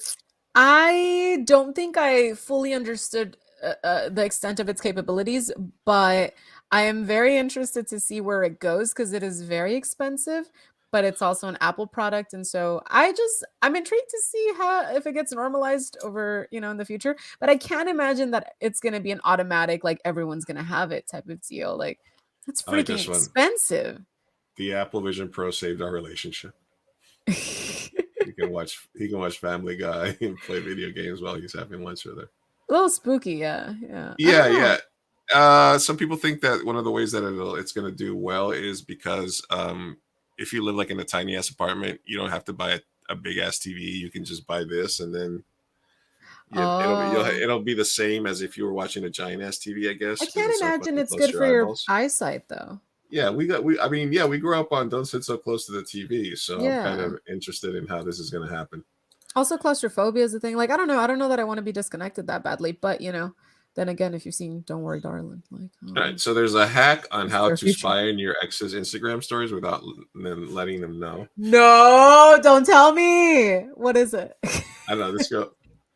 View it as a ghost. They'll never know you watch it. Like, they won't be able to trace you. I honestly did not want to post this because I don't want to trigger people. So if you are healing and you are distinctively not watching the story because you were in the healing phase, please don't use this tool. But if you need to, it's there. Okay, so first step, you just go to Instagram Story Viewer, and then you're going to hit this one. And when you get here, just type in any Instagram, this is mine. Then it only just like loads for some time, just like let it do its thing. And I've also tested this, so like I posted a story and then but I'm assuming it's for only using this tool, public profiles, right? And then I didn't see anyone. It didn't show up as someone watching my story. It literally showed up as 0. So if that helps. Anyway, so these are all. I think she was just trying to promote her own Instagram there. Yeah, I was gonna say helpful. I mean. I can't imagine. Yeah, I can't imagine that would work if it's a private profile, and if you're gonna do it to someone who's already public, then it's not like they're hiding. You can just make a Finsta. Yeah. So. Oh, sorry. And if it works with private profiles, then hey, IG's fucking up. Yeah. It shouldn't. So this is you know what? I'm not even gonna dignify the story. I'm gonna push it. Okay. It annoys me. There's this thing on TikTok where people are recreating their life, but they're making it in like a Wes Anderson style. Like, and I just hate that he got stuck in that aesthetic for so long, and all his movies seem like really repetitive to me at this point. Gotcha. Okay. Let's see. I'll just say, okay, here's the real quick Primo, a comfy watch that puts Mexican American family front and center. It's a freebie sitcom. And it's really fucking cool. Any queer characters? I didn't pick up. I didn't pick up like when I first started watching because I was like, let me start this, and then I got super busy. But as soon as I started watching, I was like, cool. So I haven't even seen the full cast. Yeah. So, okay. Cool. I was gonna start it. I recently went on Freebie. I was watching World War I stuff. So. Yeah. You know what? We should both watch it, and then we should do like just some reaction content. Let's do it. I was also going to suggest watching The Queer Ultimatum. Send it to me. The reality show. Okay, cool. All right, I'm gonna watch. I'm gonna watch a bunch of gay movies this month. How about that? Yeah, dude, watch. Yeah, all the ones that I said. And Brokeback Mountain. I have a copy of Bros, but I've just never watched it. I downloaded it and I didn't watch it on the plane. It was just You just were like, I don't know. There's something. Maybe I don't know. Okay, this was my existential thing. It's a rom-com. Like I wanted to watch. I don't want to get to existential thing, so I'm gonna push my existential link.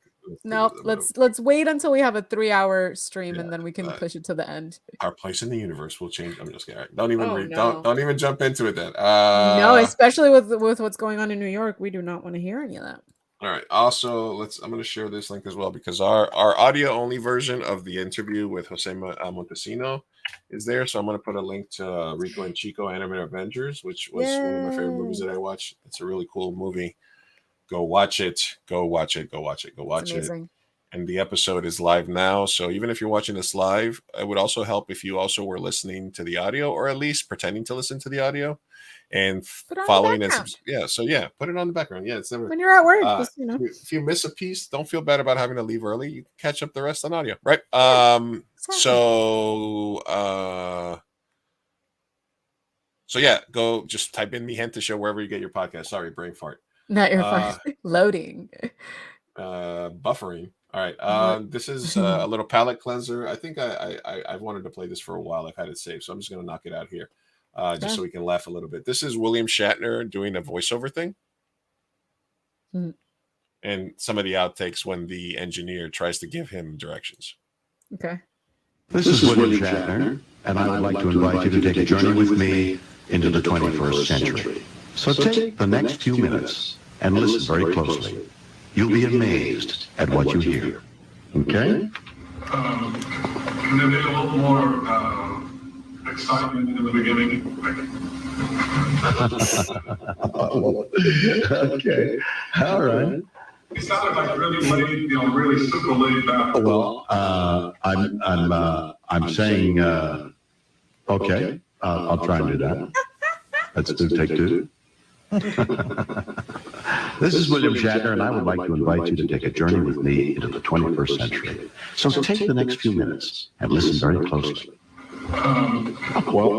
Speak up.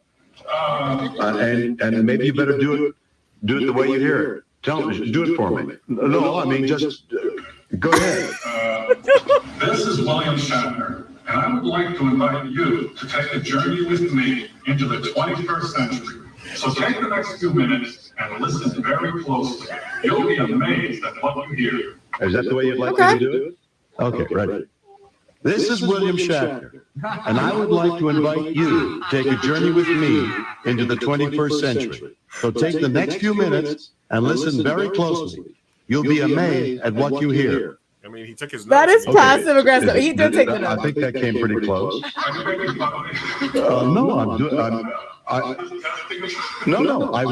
I believe that you asked that was about the way you did it. I wasn't jesting. I insist. Now, what I want you to do is is that satisfactory to you? Maybe I should have just kept my mouth shut. No, because if your mouth were open, you'd have popped some pills in them. So, oh my God! Do the next paragraph for me, page 2. I really don't want to, because I think you actually have a much better. No, I don't think I do. I would like to hear you read the second paragraph, so I can do it that way. I can do it that way. No, I like it better the way you did it. I mean it. Please replay it so I can get an idea of what you want. No, I'm going to do it the way you think it should go. No, I am going to do it the way you're reading it. Okay? I know you're here to see that I do it the way the company wants it. Anyway, that's super petty. Damn, he really does not know how to take direction. I wonder, like, at one point in your success, do you start thinking you're the shit and stop taking direction? Like, that's... Bro, that was so funny. I mean, he has a point though, right? I mean, he's like, he's William fucking Shatner. He does, and he did it. In my opinion, he did it fine the first time, but yeah, it was fine. And then he's like, because Shatner's like, yeah, nailed it, crushed it. All right, next one. Yeah, and then he's like, actually, yeah. But I mean, also, All right, I found it, Sophia. They want what they want. Ooh, okay, Playboy. Damn, smooth operator. I don't know. That was a little. It looks that white stripe around the outside looks kind of 90s, huh? It is. Yeah, very 90s. I fucking love it though. And I swear. Yeah, it definitely does. The moon and the stars me and the sky. Yeah, look at You're gonna start serenading me. Yeah, I get you, Pimp. Okay. Hey, that girl's kind of cute on the left. Who's she? What's she up to nowadays? Hey, I don't know. I don't know. Honestly, actually, I might want to find out. I might want to find out what she's up to these days. She's probably on kid number 5. It's fine. It's fine. It happens. All right, let's save this. What's the best pickup line you've ever heard for next time? No, I'm just kidding. All right. Yeah. All right, here's our instead of going super existential, let's end on a couple of prosperous things, right? Yes. Or one prosperous, one funny, and one cringe. How about Ends that? it on a high note, baby. This is the prosperous one. So here. let me ask you a question. This is, I think, this dude that goes and tries to like. Harass I don't know women. if this might be a little staged, but it's sort of created as a kid schools like somebody who's trying to be an asshole. Who here has an iPhone? Gen Z dunks on climate denial.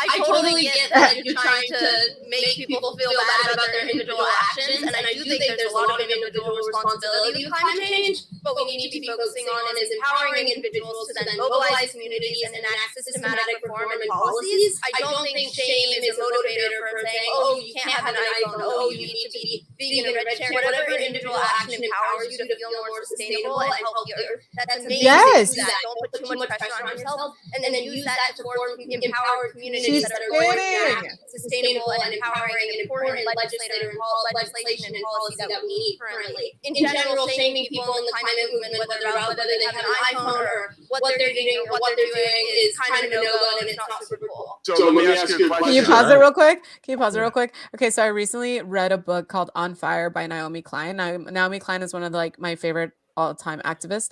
And so she has a lot of books. This one in particular is all about climate. So A through Z, like it tells you everything about climate change. Very thick book. But if you want a synopsis of the book, it's what that girl just said. That was the synopsis. Okay. You have now read On Fire by Naomi Klein. That was literally like how it ends and what the gist of it is. Fuck, that girl is smart. Good for her. Yeah. That's today's sign that the kids are going to be all right. Kids are gonna be all right. And the guy that's like, you got us. The radical left loses again.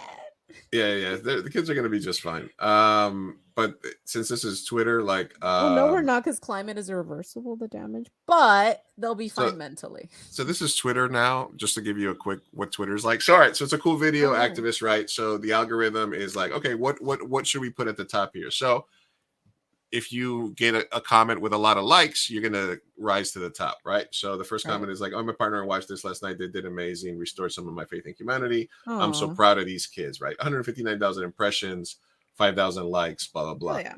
The other way that you can be at the top of a Twitter post is pay $8 a month, because every Twitter post now, the algorithm is blue check marks. Their comments get pinned to the top regardless of whether they're shitty or not. And since blue check marks lean extremely like 88% right wing, right? So it's every good post immediately at the bottom is all these fucking trolls. I heard there is software out there where you can sort of just automatically block all blue check marks, so I might have to look into that. So right after this tweet with 3,600 likes, here comes the blue checkmark guy, and he's like, so basically do whatever you want because the climate crisis is a made-up imaginary emergency. Anyways, and if you want a virtue signal to feel good once in a while, go for it. And so this is the second comment, right? The first thread, the first one, 3,600. The next one, 278. Yeah. So he paid, obviously. So basically that's a perfect synopsis of what Twitter is these days. Is tweets, and then you have to like this guy's like, she's so young and already sounds like an NPC. This guy is obviously a guy that's not an argument. Oh my god. Yeah, this is a guy that pays for Twitter, gets the blue check mark, has 600 followers, and gets to the top, right? And he'll never get laid. Yes. Yeah, exactly. So you sort of look on anybody that's a blue check mark, they're usually like, okay, well, this is a real blue check mark, but they're usually like 500 followers, right? But they're paying $8 for Twitter. If telling people they should do whatever they, anyway, that's that. I saw that and I was like, yeah, it's kind of interesting how the things are messed up. Yeah, right. And you know what? It's been such a like a quick fucking decline of Twitter. It's kind of insane. Fucking Elon. Oh yeah. I still love it. Because obviously you see a shitload of my tabs come from Twitter because it's a great place to get stuff still. I mean, you still curate your own experience. But I'm not gonna lie and say that the fact that those types of comments from blue check marks are just polluting the top of every thread, and you have to scroll down so far to get like actual like good comments. It used to top be comments, if you saw something right away and you commented and it was witty and funny, you'd get a ton of retweets and likes and stuff like that. Now, to see those types of reactions, you have to go past like literally dozens. And that's how you've dozens met a lot of blue check. creators and collaborated. It's because like you Absolutely. sometimes get like top comments and stuff like that. So Yeah, that's and that's a absolutely, bummer. and asking directly, like, yeah, I got what the fuck, I got the like literally a Hall of Fame football player just from responding to a fucking a Twitter fucking post. Twitter's no fun now. Yeah. All right, so let's check in on Incel Nation real quick. Okay, how are you doing? 1920. A year into the relationship, it gets really, really abusive. Even though it might be rare from what you guys think. If it would happen, what would you recommend for those people? Would they divorce, or do you want them to keep going in relationship? You can't divorce. That's not a real Even thing. though it might be like physically abusive. You gotta endure. People are too. You want to stick in People your are relationship? I mean, people nowadays are just. For anyone that might be in that situation, what would you recommend? Okay, endure. I'll tell you endure. It is such an extreme example that I can't give a prescription for what other people should do. What about if two people get married, they have a kid, and then the wife starts cheating? Do you think they should divorce? I think you should endure. Jesus himself said in cases of adultery, divorce. So you think the divorce What? is physical abuse? You think you should You endure? think that cheating is worse than physical abuse? For the children, yes. I think I'm not going to say divorce for the children. So it's so funny how it's like endure when it comes to physical abuse or any sort of abuse with men towards women, but then as soon as the woman cheats or she's a lying whore, you know, then it's like no, it's I need a new wife. We need to divorce. I'm gonna start saying that. I'm gonna be like, just endure, you fucking pussy. When you see a rainbow in Target, just endure the urge to kick it. Anyway, I just thought I'd share that for Pride Month. Oh, I love it. We must endure Wink, all of wink, these wink, wink. homophobics. Wink, wink for Pride Month because they're very clearly. All right, I've been saving this one. They're very clearly gay. Very clearly, you know. All right, so let's just watch this video before we get out of here because I've been saving this. I've been saving this one for you, Sophia. Okay. And this is our. Oh, okay. Yes. All right. Mm-hmm. Hi, my name is David. Do you still hear that? My name is Luis, and today we're based to try the top 5, and we're going to see which one is the best. So the first one we're going to check is called Tuto. He's in the middle of a protest and is he telling you what restaurants are good? Best croissants in Paris. I was trying to see if I can get this higher quality. Hold on a second. Wait, that's amazing. Oh my god. Oh, this is the kind of travel content I wish I would have done. All around the bread. There we go.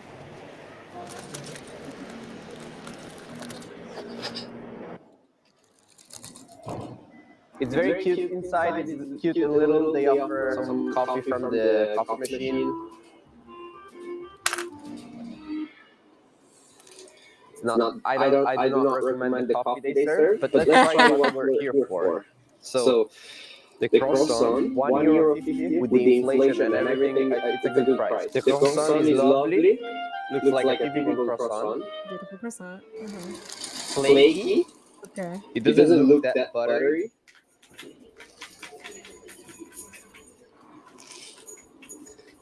It's very fluffy and crunchy, which makes it very good. This is more like a normal neighborhood bakery. So the next one is called Carton. I love him.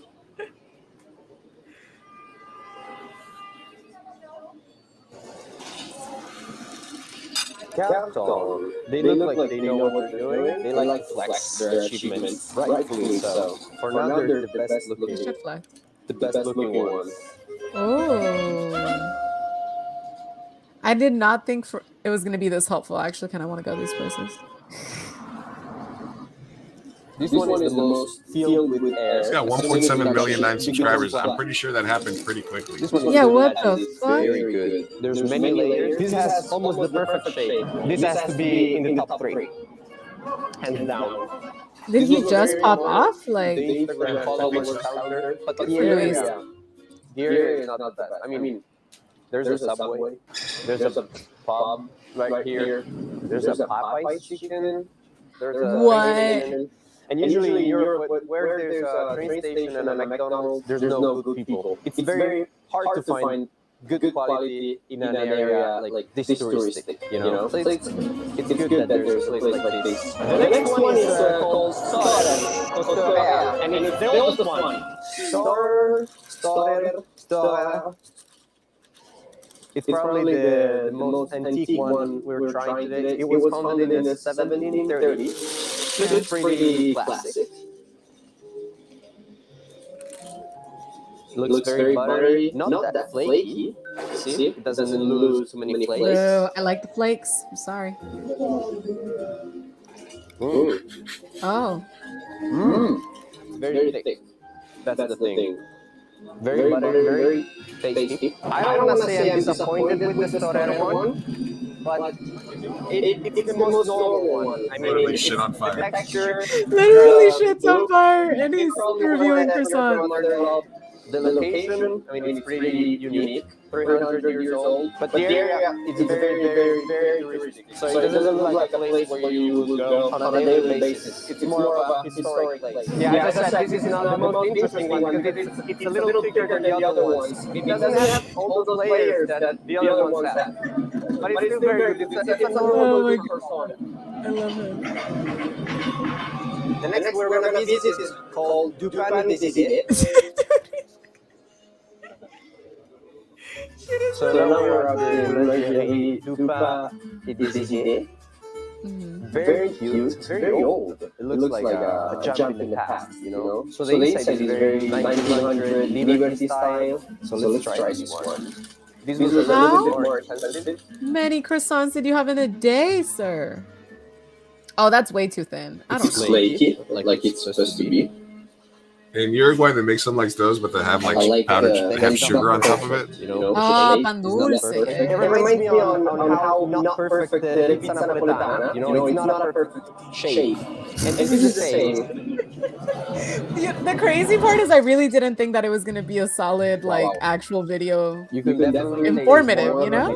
This is informative. I'm learning a lot. This is art. This is cinema. You don't need anything else. You don't need I think this is you my don't favorite. need to dip it in milk because it's not dry. You know, there's the right amount of butter. It has a little bit of a vanilla taste to it. It is creamy kind of, but there's no cream inside, you know? Fucking wild out. The egg gives it.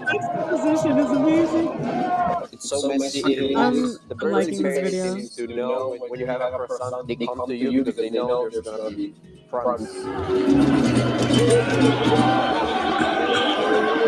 The next one is Cédric Grolet Opera. Sorry for my French. I'm not French. Cédric Grolet Opera. So there's a huge line. So I asked the guy on the door, "Do this still have croissant?" Oh, handsome. No more croissant. Okay.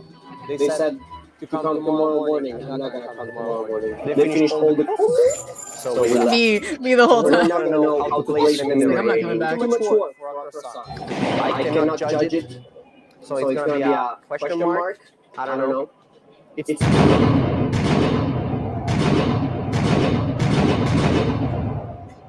top 5, so it's because I only tried 5. You only tried 5, yeah. The not perfect shape makes it so tasty to me. I don't know why. It's buttery. It's flaky. Wait, the one out? That's actually impressive. All right, guys. That was a Yeah, Pride. Trying the real in Paris, and you enjoyed it as much as I did, and I see you soon. I love this guy. Favorite human of all time. Oh my god, I love him so much. Wow. That was amazing. That's a masterpiece. Right? Oh my god. That's amazing. And this video, yeah, so and he just blew up off of this one video, I'm pretty sure, because he's got 8.6 million views on this video. Oh my god. And it's from a month ago, and it was like all over. That's amazing. Although he does have, he's probably been grinding for a while. And this was probably kind of like Julie Nolke or whatever, how she didn't pop off until COVID. Yeah, because they had been already doing shit. he's got some videos with like 500,000 and 1 million, but I don't know if that's because I don't know if that's because he's been doing it. He's a YouTuber definitely, but I don't know if that's because if not, either way, great for him. If he just popped on my radar, so which makes sense with your artsy film background. No, I just saw a post about it. I was like, this is brilliant. Oh my So I was like, god, and he went to Naples. I think he's gonna make this a trend now. Wait, I want to see the Naples one now. All right, I'll watch it later. Yeah. Even his older videos, but like I said, I don't know if that's because Bro, he was in Paris and Naples at the same time as me. Yeah, like exact. Like that's weird. That's weird. That's a mixed connection. Oh my god, we should have done some content, Luis. Well, you're the one that. Oh yeah, Luis. That's how you meant. Let me just check this real quick. Get my closer going here. All right, good. All right. We made it through. Yeah. We need to. We don't have no Namezways, right? No, none. Yeah, I think we finished along before the hiatus. Cool. Well, it's been great. Happy Pride Month. Happy Pride Month. Go watch the Sophia episode. Yes, coming out for love. React show. Go watch me react to the full first episode. I'm gonna watch this. I'm gonna watch this while I work tomorrow. Yeah, do it, and then and then if you'd like to purchase, use code Sophia to get 10% off at checkout. Code Sophia. Yes. I got y'all. I got the hookup. All right, we made it. You tired? You sleepy? Back. I'm good. I'm supposed to head to the gym right now. Ooh, nice. I like before this. I like night workouts. Not gonna lie, they're kind of the best because they put you to sleep, right? You end up like so tired that you're like, yeah. A lot of people working out wakes you up. I'm like, it doesn't for me. And the gym is empty. Well, empty-ish. True. If I get a full-time job, I'm gonna have to start working out at nights. Yeah, the best times. I mean, at the 24, obviously, the best times are the best nights to work out are Sundays, Sunday nights. Usually Sundays are pretty low. Sunday nights, Friday nights, and Saturday nights, especially at this gym because a lot of the meatheads and the fucking muscle dudes are out on Friday and Saturday nights. Obviously, that's why they work out all week. So it's usually pretty empty. Usually, most people, especially if it's like a party going out area, that's your Friday and Sunday nights at the gym are best. That's awesome. Yeah. I don't like going like at 10 in the morning or. I don't like it. I like taking my time, getting up there, getting after it. Yeah, and I'll never be the 4 a.m., 5 a.m. workout people. I'm just not that person. If somebody was if it was one of those memes where it's like, don't before you marry somebody, make sure they're not the type of family that runs 5Ks on like Thanksgiving morning and stuff like that. Okay, maybe not. Yeah, not that. Definitely. Is that a deal breaker for you? Not the 5K, just because I did a 12K with obstacle courses and it turns out I loved it. Like I really had fun. My thing is consistency. So I like doing I was great in school for a reason. I love due dates. I love being competitive. I love having a task to do. My thing is not on a daily sense. So I it's hard for me to work out every day, but it's not hard for me to be like, I'm going to run a 12K in 3 months and we're going to fucking do it. You know what I mean? So I enjoy that. I do. Yeah. 5Ks are fun. They're fun. What about you? Is that a deal breaker? I think the morning workouts are a deal breaker for me because then you're going to be waking me up. That's no. I think the main thing, and this is I don't like going to bed early. I always have a very active mind at night, so it helps me out. Like after being busy and because I think it's also because I got accustomed to like late nights being the only time that I had like time to myself. You know what I mean? Where I wasn't, even when I was taking my dad and stuff, it was that I got used to it, and I really like. Yeah. I really get, So for me, that's a natural. Anyway, let's get the fuck out of here. We get it. It's gonna be real gay all month. Hell yeah, gay. Dude, I'm excited. I'm excited for Pride. I joined a lesbian kickball league. Yes. So there's that. I'll let you know. I'll update you on the. I'll Yeah. update you. I'd like to do some Pride events, or something like that. Let's go to the. I want to go to the TJ Pride Festival or Pride Parade. There's one. There's one in TJ. Obviously, there's one here. I want to go to all of them. But the I already missed the LA later, one. Right? San Diego is later in the year, right? It's July. Yeah, that one's in July. They do it July. All right, guys. Well, everybody, take it easy. We're back. We'll be streaming more consistently. Thank you for everybody that stopped by today. Peace out. Thank you, guys. Hasta luego. Hasta luego.